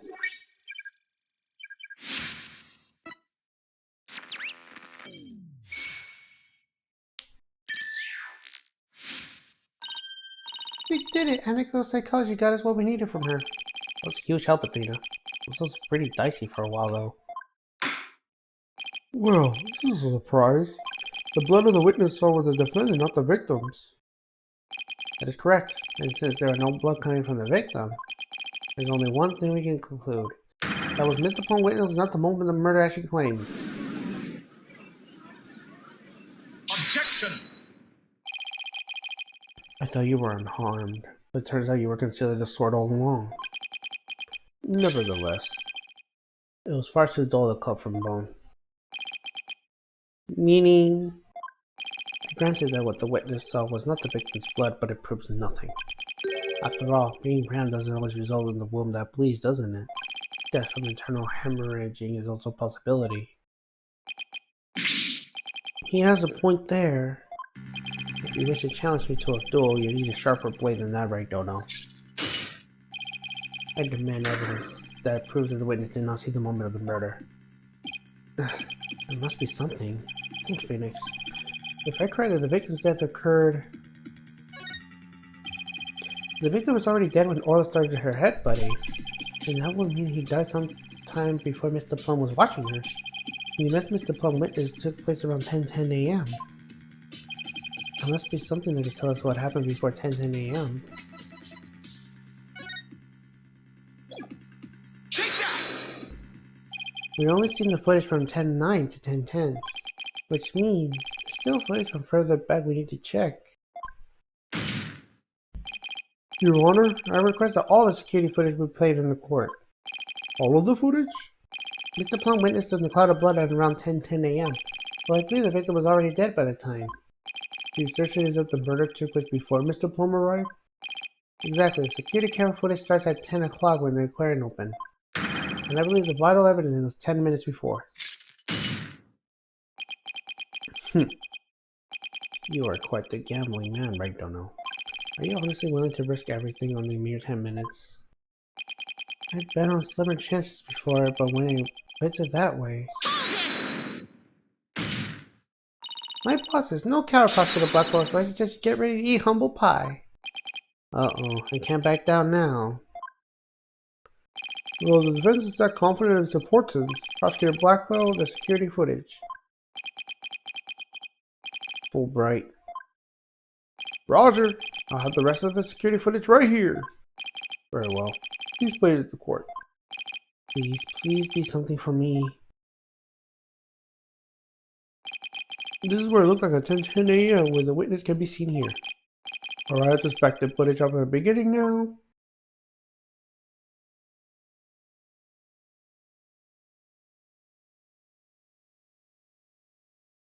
It appears Mr. Plum hasn't arrived yet at this point.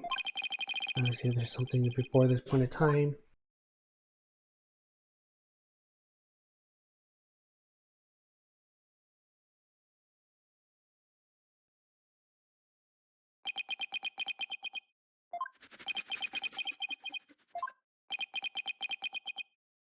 Is that it? Yup, that's all the footage there is. Well, Mr. Wright, did you see what you were looking for? Yeah, nothing. Well, I don't know. Those were the 10 minutes you placed your bet on. Did you see anything of significance? Did I see anything important? I had to think about this carefully. In this footage, we can see nothing of importance in that footage. Just as I thought. You're right about that. That section was completely meaningless. It doesn't show a thing. That's why I didn't submit it as evidence. Objection! No, it's just the opposite. Huh? What do you mean by that? In this 10 minutes of footage, something important that should be there isn't there. Detective Fulbright, this footage should have been submitted as evidence. What? Are you questioning the way I carry out my duty of justice? Mr. Wright, explain yourself, please. What was the important thing that you say should be on the footage but isn't? Take that! The important thing we should see in this footage is the victim himself, Jack Shipley. I don't know about you, but I didn't see him get in the pool in that footage. Oh! Oh, that's right! If the victim was not shown entering the pool in this footage, it means that he could have been there in the Skull Rock during those 10 minutes. But no human being can hold their breath underwater for that long. Wait a minute, are you saying... When the security camera started up at 10 AM, the victim was already dead! What?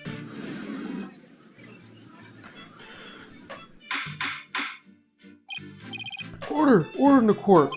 If that's the case, then when did the victim murder? I don't know, Your Honor, but we know it had to have been sometime before 10 AM.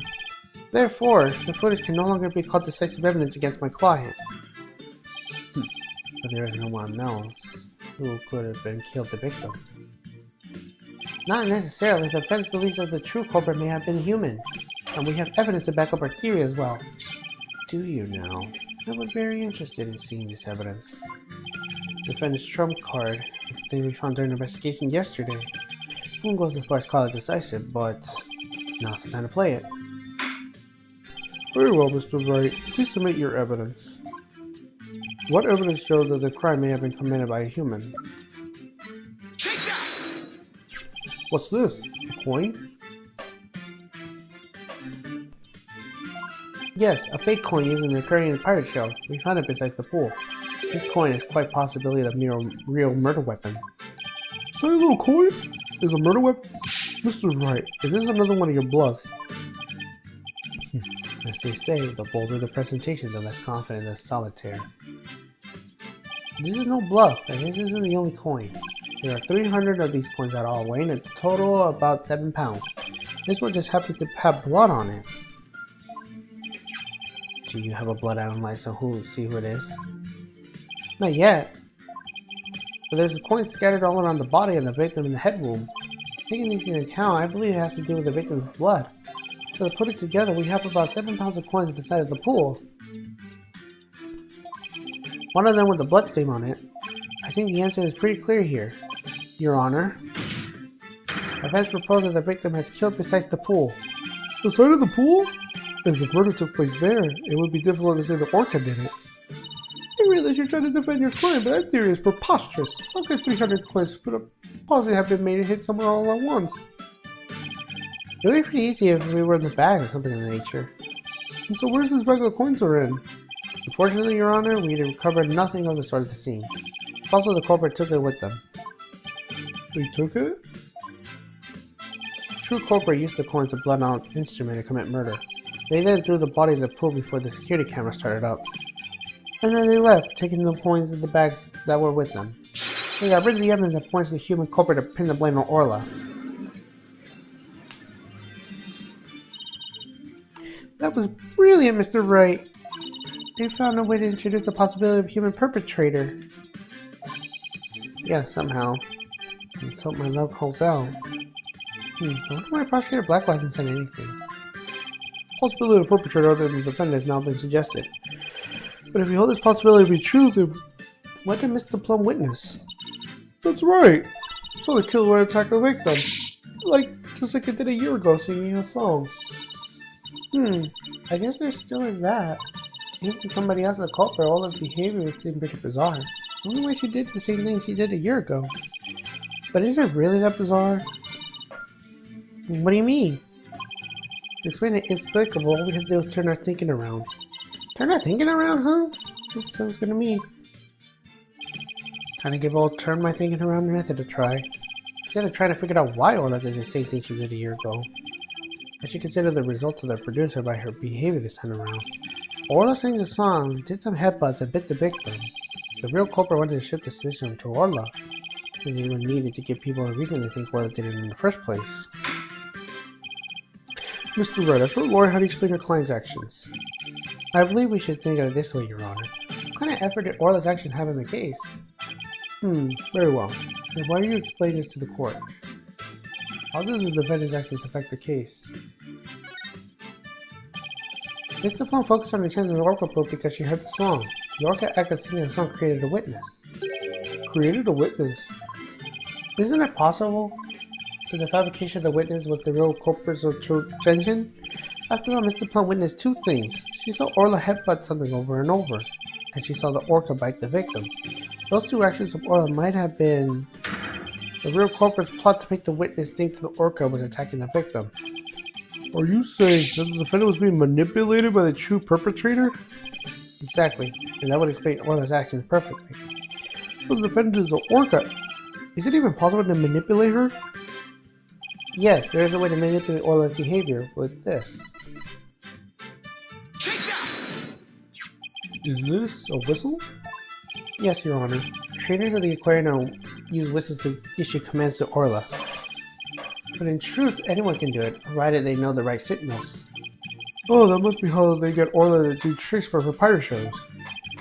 True culprit hit the body in a spot that could have been seen from the visitor's corridor. Then when Mr. Plum appeared, they gave Orla the commands. In other words, Orla was manipulated by the culprit and performed a series of tricks. What?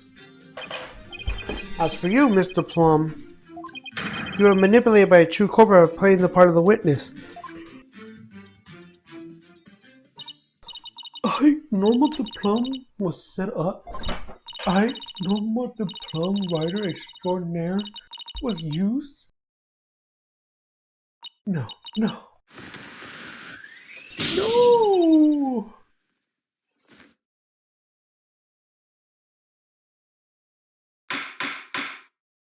Mr. Plum, please do something about your tire. Ugh, that's one wardrobe malfunction I did not want to see. It would appear that the ship are suspicious towards someone other than Orla. Prosecutor Blackwell, please have this bloodstain point analyzed. You wish your breath. Guess even Prosecutor Blackwell can't refute the possibility of a human suspect. Did it, boss? The crime happened besides the pool. There's no way an Orca could have done it. Now, if only we can find the bag of the coins for him. Let me discover. It appears that the Orca couldn't have done it. Exactly, Your Honor. If the blood has coin on it, it proves that the victim cannot be unquestionably or overturned or let it get Objection! overturn the defense's accusation? I think not. My hair! My beautiful hair! Yesterday, a new inmate was brought into the prison. He said the moment you relax is when you're most vulnerable. What is this man going for? He's merely a sneaky thief who enjoys a spot of fishing now and then. But right down out here will make it easier to hook any fish.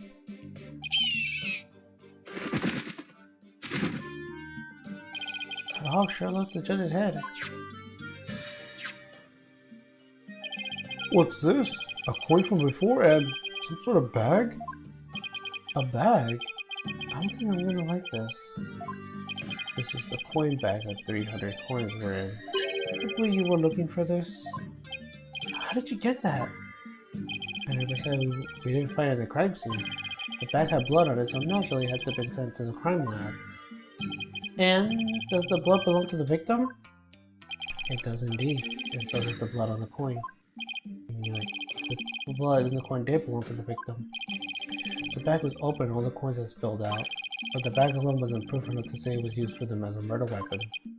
However, thanks to the defense and the coin, he was more than satisfied that it was. Prosecutor Blackwell, are you considered the true culprit who committed the murder with the bag of coins? I shall concede that the victim was put in the pool after his death. However, even with the bag, it doesn't change the fact that the Orca had killed the victim. What? How do you suspect Orla? You said that the true culprit manipulated Orla's behavior. But Orla isn't that kind of Orca that will let someone control her. If anything, Orla used her victim's behavior to against him to murder him. What? But... Are you arguing that the Orca manipulated a human being? To prove it, I had summoned another witness. Marlon Rhymes. Take the stand. Marlon Rhymes is the witness.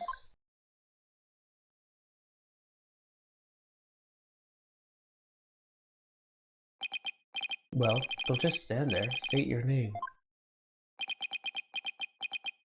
I told you I didn't want to be a witness. I thought one witness would be quite enough to prove the defendant's guilt. But apparently Wright Donut won't be satisfied until every stone is turned. Oh, son of a... Alright, fine. If I'm going to talk, then let's get this over with. Mr. Resident didn't like a willing witness. I wonder what Prosecutor Blackwell's going to have him testify about. But could we have your name and occupation for the record, witness? Ahoy! Yo, yo, yo ho ho, people in the law, time to testify. Chilling with my crew at the ship shape, orcas, penguins, and the seascape. Bleeding and feeding, there ain't no end. But them bratty kids' tours, I shall transcend. New battle keeper from the house of rhymes. I'm the master keeper, Marlon with the rhymes. Oh my, I'm afraid I couldn't understand a word you said. Is that the flip-flop music young people are into nowadays like? So close, Your Honor. So close. And yet, so far. Please proceed with your testimony, witness, without the flip-flop. Okay, fine. But I don't want to do this, I tell you. I feel like I'm selling Sasha out.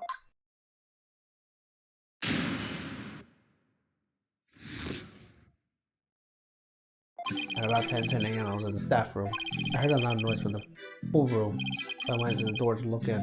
I couldn't see the captain and the orcas, so I saw a bunch of coins scattered around.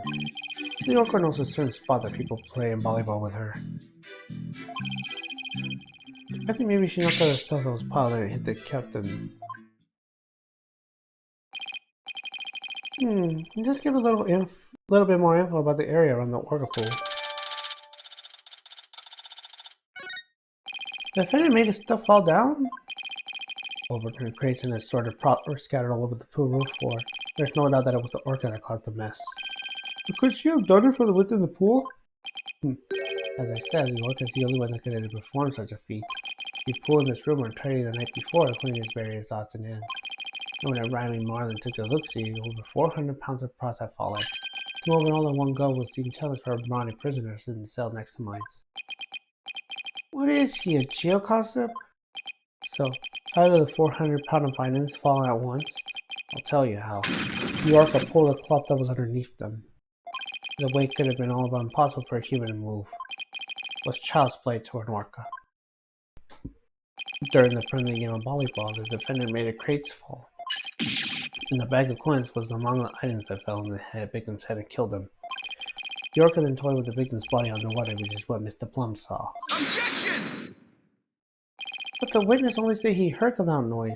That doesn't automatically make it sound like the orca making the items fall. Also, why did you only look in the pool room anyway, Mr. Rhymes? That orca sometimes make a loud noise and summon her trainer. I'm still a newbie, so I don't have a security card to get into the pool room yet. But even if you try to summon somebody, there isn't much I can do about it. I see, so the witness couldn't enter the crime scene. Objection! If Mr. Rose couldn't answer the riddle, there's one thing he can't be sure about. His statement that the orca was playing volleyball was purely a speculation. Silence! Whether the orca was actually playing the volleyball or not is not the issue. Traces of the orca's saliva were found in the cloth that was underneath the crate. The important thing is the orca is the only one who could have moved the items. I have to discreet this statement somehow. If I don't, that means the orca was the culprit and even the victim died besides the pool.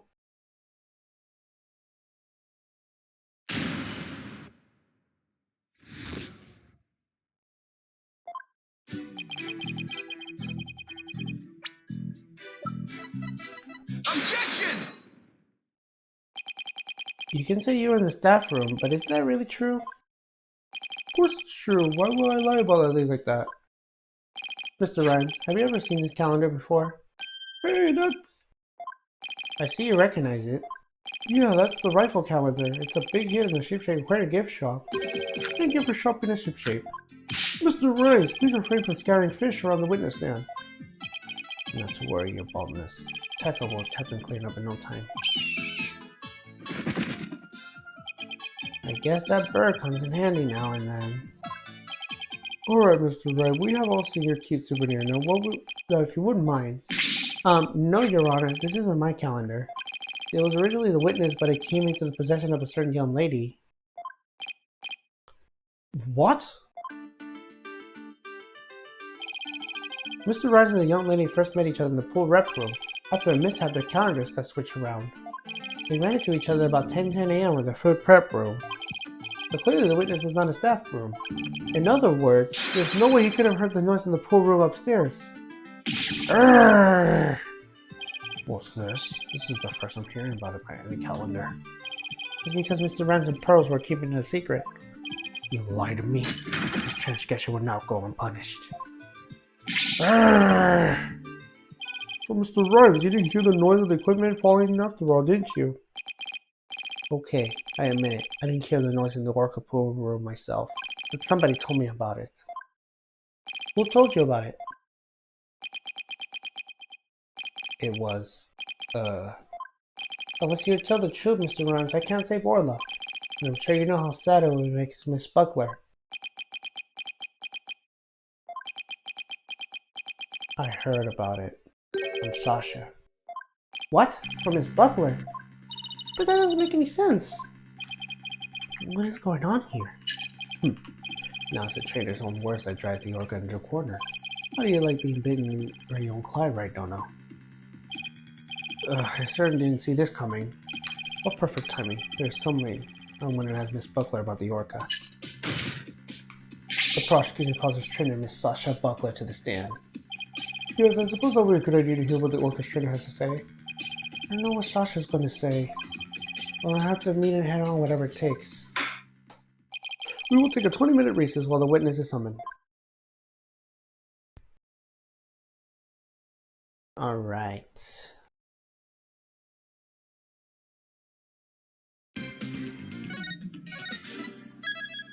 Alright, we will do one more and then we'll end it.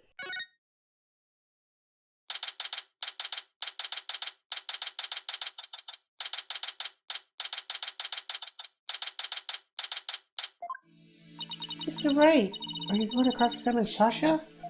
I guess I have to ask her about the noise of the stuff falling down. Mr. Wright. Mr. Rhymes, why did you lie? I didn't want Sasha to have to appear in court. I thought if anybody had to testify, it should be the one to do it for her. But why would you go through the lengths? Did you see the entry for the 20th of the calendar? You know about meeting the captain of the orca pool? Yeah, I found the calendar in the nap room. I think it's probably Sasha's. What? Then that means... It does look more like a woman's calendar than a man's. Hello, Blue. Anyone's suspicion of falling to Sasha? Mr. Wright. I'm gonna go back to the aquarium and look after the orca at Sasha Place. I'll be rooting for you until the end of the TV film. Please take care of Sasha. Okay, we can't let Prosecutor Blackwell get the best of us. Time to refocus. You're right. After all, it was the only ones that could save Orla.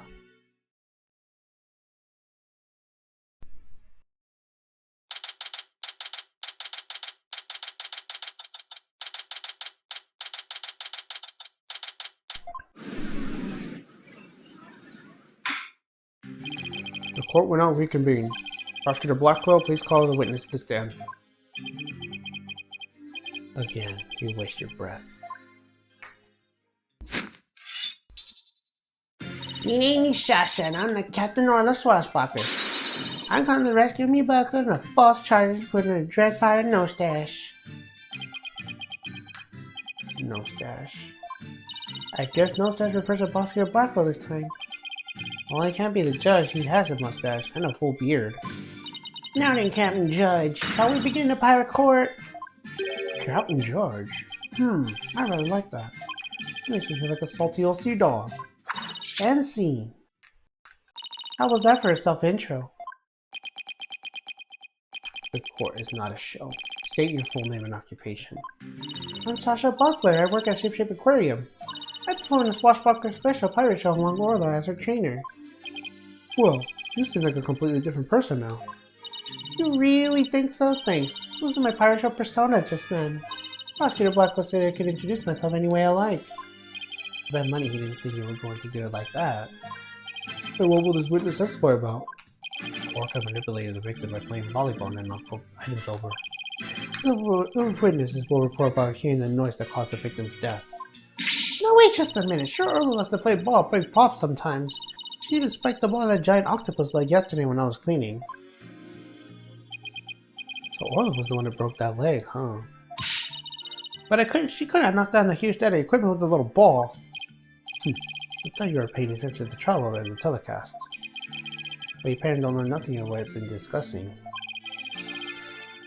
The orca equipment, by pulling the cloth down, was underneath it.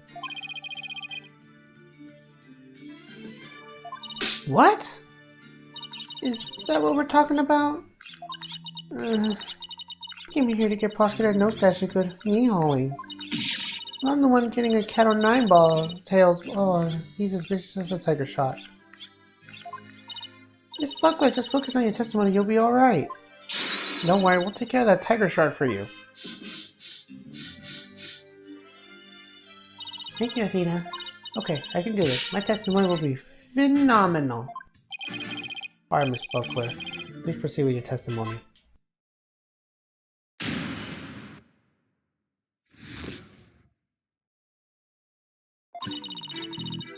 I admit I heard Orla summoning with a loud noise.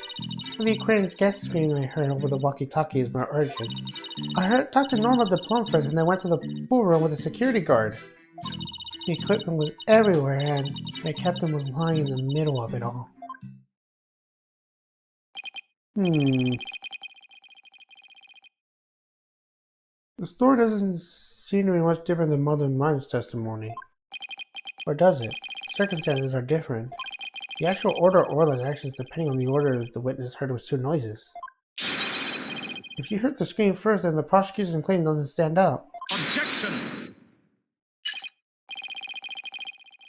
Unfortunately for you, she doesn't remember the order of what she heard. She doesn't?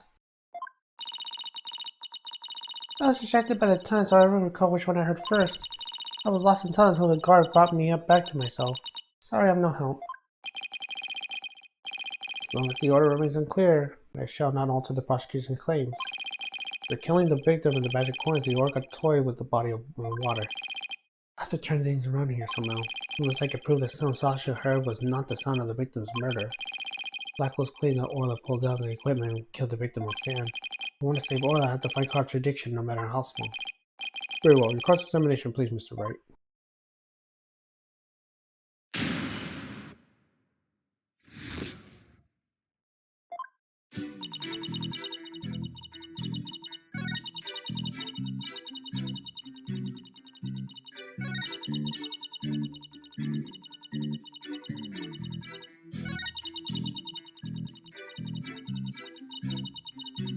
Hold it! What do you recall about the scene exactly? I don't really remember much, to be honest. I was in total shock for seeing the captain like that. If you ask me something specific, I might be able to remember, though. Specific questions, huh? Okay, let's see. What should I ask her about? Can you tell me more about the things that were scattered around? There were equipment and props for the new show. A new show? Yeah, we were supposed to debut a brand new Swashbuckler special yesterday. We already defeated the giant octopus and No Stash after all. Here we're going to have a new nemesis, Red Stash. He's on the flyer. Oh, that's the flyer Rifle was distributing. Who will obtain the skull coins getting the skull rock? Oh, I wish it could have been me. Leave it to you, Athena. I know to know about it. Paula even got a new trick from the new show.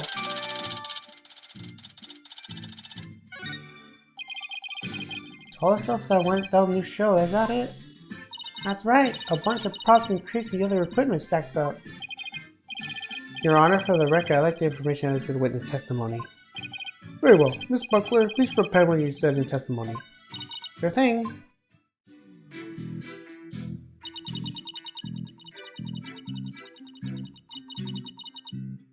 Hold it! These props for the new show. What kind of things were they? A blow-up dolphin and anchor, Red Stash's costume and bag of coins, stuff like that. The captain was wearing his usual costume and the new props were all there. Wait a minute. Something about that doesn't seem right. Is there a problem with Sasha's testimony? You say the captain was wearing his usual costume, but is that completely accurate? Come on, Phoenix, what are you nitpicking my testimony for? If you look at the entire body, you can see the discrepancy between this and your statement. You say that the victim was wearing his usual costume, but you notice that the victim was wearing a red scarf around his neck. I imagine this red scarf is part of the costume for a new pirate show. Oh, you're right. It's written right here in the flyer of the new show. Yeah, I am talking. Picture the dashing Red Stash with a flashing red scarf. Although I have to say, it looks like a red scarf was added to his old costume. Yeah, well, the captain was never one to spend too much money on costumes. Oh, but you know, the captain wasn't wearing that red scarf. In this photo, I believe the red scarf. Yeah, it's not wrapped around his neck, it's just draped on top of his neck. That red scarf is packed away that rest of it shows new equipment. It must have fallen on top of the captain and the equipment fell down.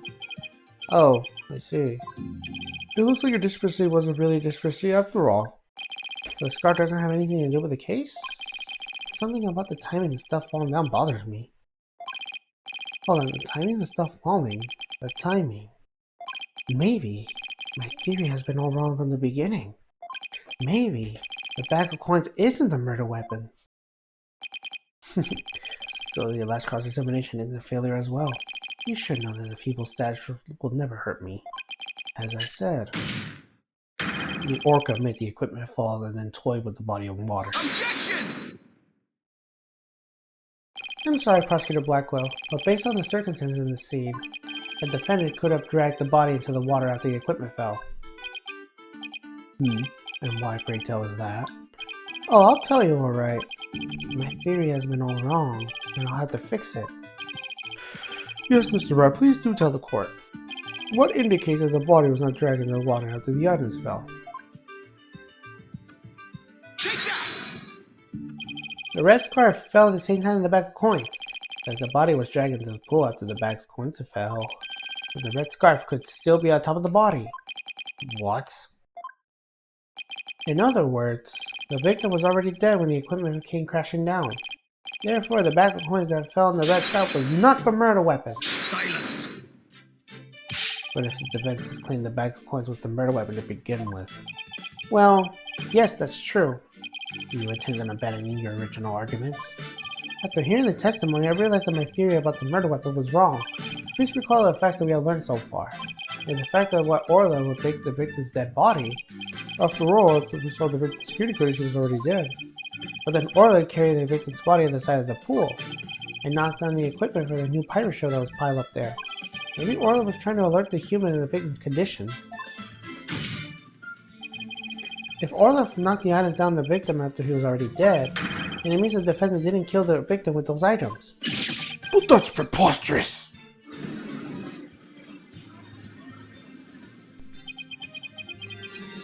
Even still, your argument is lacking. If neither the orca's headbutting nor the bag of coins were the manner of death, then how do you propose the victim was killed? Ugh! Very good point. If the defense is now abandoning his original theory, then he will need a new theory as to what the murder weapon was. Ugh.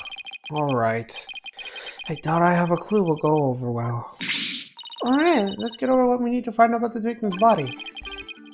What we don't know is how he died and why the body was in the bottom of the pool. I wonder if there's something that could explain both of these things at once. How did the victim's body sink in the bottom of the pool? On the diagram, it's easy enough to move the body to the bottom of the pool. But in real life, the water would just cause the body to float. Wait, hold on, water? That is correct. On both things. Alright, okay, why don't we flip that around? What if there was no water? Then the body will go right down in the instant. So could the real matter of that be... Thanks for the great hint, Athena. What? I helped you? I didn't even know it? Your Honor, I think we know the real matter of the victim's death. I think we'll do, Mr. Wright. I expect a clear answer. Now then, what was the real matter of Jack Shipley's death? Was the matter of death that moved the victim to the bottom of the pool in the instant? Let's take a look at the diagram of the Orca pool. If there's no water in this pool, then it would be very easy to move the victim's body to the bottom of the pool. He would drop straight down. Oh my! Could that be the true manner of death? The Orca pool is about 65 feet deep. If the victim was going to the top of the pool or the bottom and there's no water, then he would, without question, have fallen to his death. Death from a fall? And that's your answer. It all makes perfect sense. If he fell, it would have been a huge signs of blood force trauma all around the body. The culprit pushed the victim into the pool when there was no water in it. After doing something to keep the body from floating up, they filled the pool with water. The pool water washed away any signs of blood, so no one could realize that it was a fall. Surprisingly, that actually makes sense.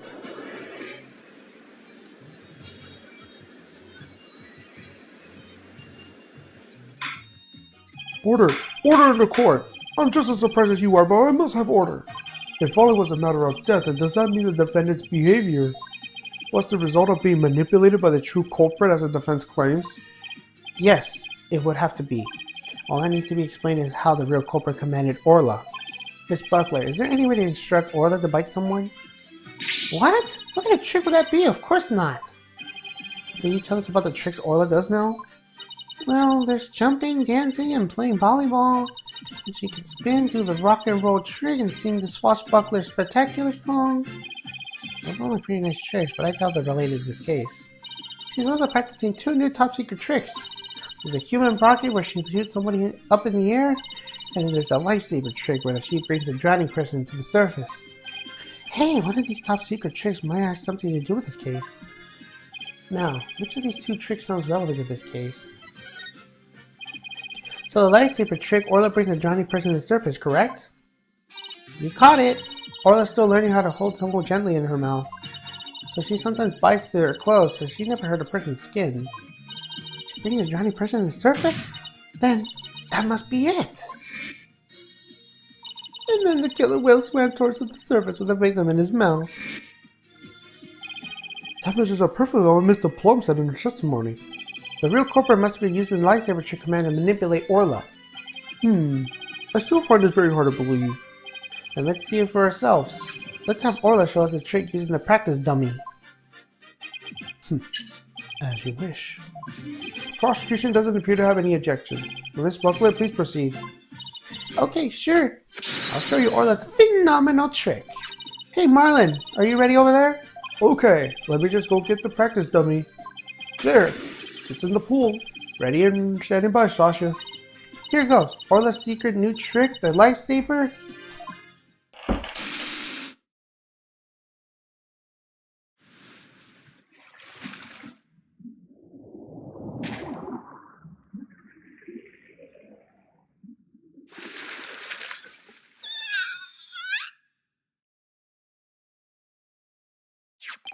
The clothes got torn up a little, but the dummy doesn't have any new marks on it.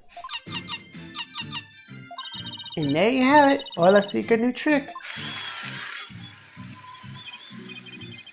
Wow, that orca's something. That cute little thing will never hurt anybody. Sounds like the gallery loved Orla's performance. That was great! An awesome trick captured everybody's heart. Oh, wonderful! I wish I could see more. Looks like we silenced Prosecutor Blackwell. Thank you, Orla, Miss Buckler, and thank you too, Mr. Rhymes. And now you can see clearly how Orla was manipulated. The bottom of the Orca pool needs to be examined immediately. We must still find some new evidence of the victim falling to his death. Prosecutor Blackwell, please have that taken care of at once. Excuse me, Prosecutor Blackwell, I am requesting further investigation.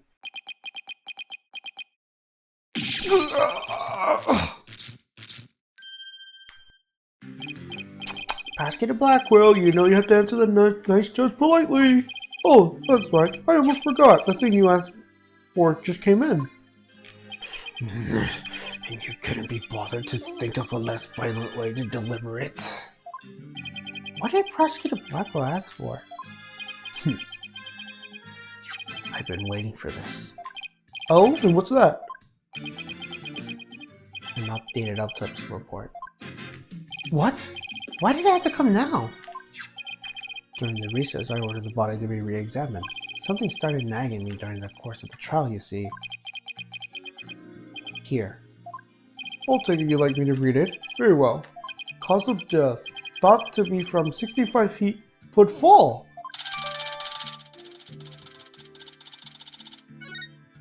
But this is decisive evidence that substantiates Mr. Wright's theory. What? It's something good for a change? If the manner of death was falling into the empty pool, the Orca cannot be responsible. Since Orla's complete innocence has been proven. I suppose I can't deny that. This is fantastic! You did it, Mr. Wright! Prosecutor Blackwell's even tried to refute it. Orla is saved! Yeah, Is it really safe to celebrate? it would appear more investigation of this case is necessary. But first, allow me to render my verdict. This court finds the defendant, Orla Shipley, Not guilty.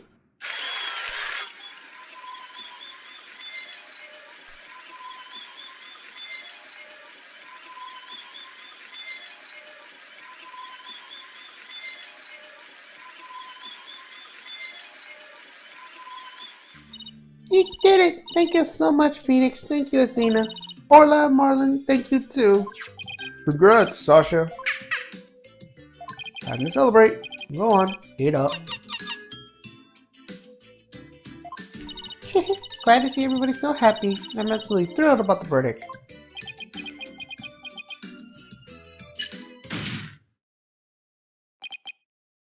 Thank you, Wright Dono. Huh? For what? A trained fool. Thanks to you, the truth is finally clear. Fulbright. Arrest this woman. Certainly! Right away, Prosecutor Blackwell. Sasha Buckler! You are here under arrest of the murderer Jack Shipley. What? What are you talking about? What reason do you possibly have? Come now. You must have some idea at the back of your dull little mind. The true culprit manipulated the Orca in order to have false charges brought upon her. And who is the only one with the ability to accomplish that? It can only be the Orca's trainer. But I'm sure there's some other explanation. Silence! I don't need any of your baseless counter arguments. Have you forgotten? Well, it's because she's the trainer and they thought she manipulated the Orca. In order to enter the Orca room pool, a security card is necessary. A security card that only the victim and Sasha Buckler possessed. Miss Buckler is the only one who could have caused the victim to fall to his death. Ah! What? No, I don't believe it. Miss Buckler was so upset by Mr. Shipley's death, she couldn't have done it. Fulbright. We asked the security company yesterday to check their security card logs. The report just came in during the recess. The night before the incident, Sasha Buckler used her card to enter the Orca pool room. After that, not a single person entered the pool room. Not until the incident was discovered when Miss Buckler and the guard ran in. Objection! But no one had committed murder where the car usage was being recorded. Apparently, the Baron Aquarium employees don't know that the car usage is tracked. Once more, Miss Buckler is seen arguing with the victim before the incident. So, Miss Trainer, what were you arguing about? It was a private matter. But it wasn't anything I would kill them over. It's ridiculous. Miss Buckler's the only one who got into the room, and she knows how to command Orla. Besides, I thought her suspicious from the very beginning. You suspected Miss Buckler from the start? The Orca did trace because someone commanded her to do so. Possibly someone with a heart so black that has to make her own partner the murder weapon. The possibility Orca killed the victim, the possibility a human manipulated the Orca. I look into both. So he suspected both Sasha and Orla all along. My gratitude to you. After all, you were the one who drew out the information from the lightsaber trick. The Orca you say was the unwilling victim. A victim made to look like the weapon that killed Jack Shipley. No! Alright, come along then. Let's have a good long talk. Wait, I didn't kill the captain. And I would never try to frame Orla. Why will I hurt the ones I love like that? Sasha! Phoenix, Athena, you gotta believe me.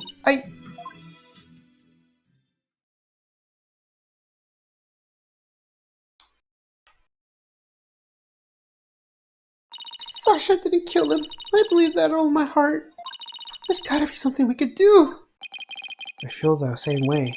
Could I have done something differently? But never in my wildest dreams did I imagine things turning out like this. It would appear that this case has taken on an entirely new aspect, but this trial is only concerned with the ruling of the defendant or Shipley. Well, I'm afraid this concludes today's trial. Court is adjourned.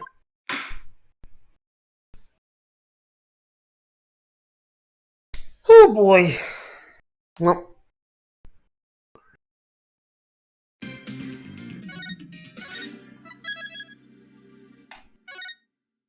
Well, and that's it for the stream.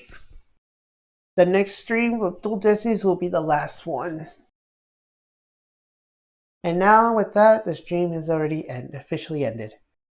So thank you everybody who joined the stream, and I will see you guys in the next one. Bye.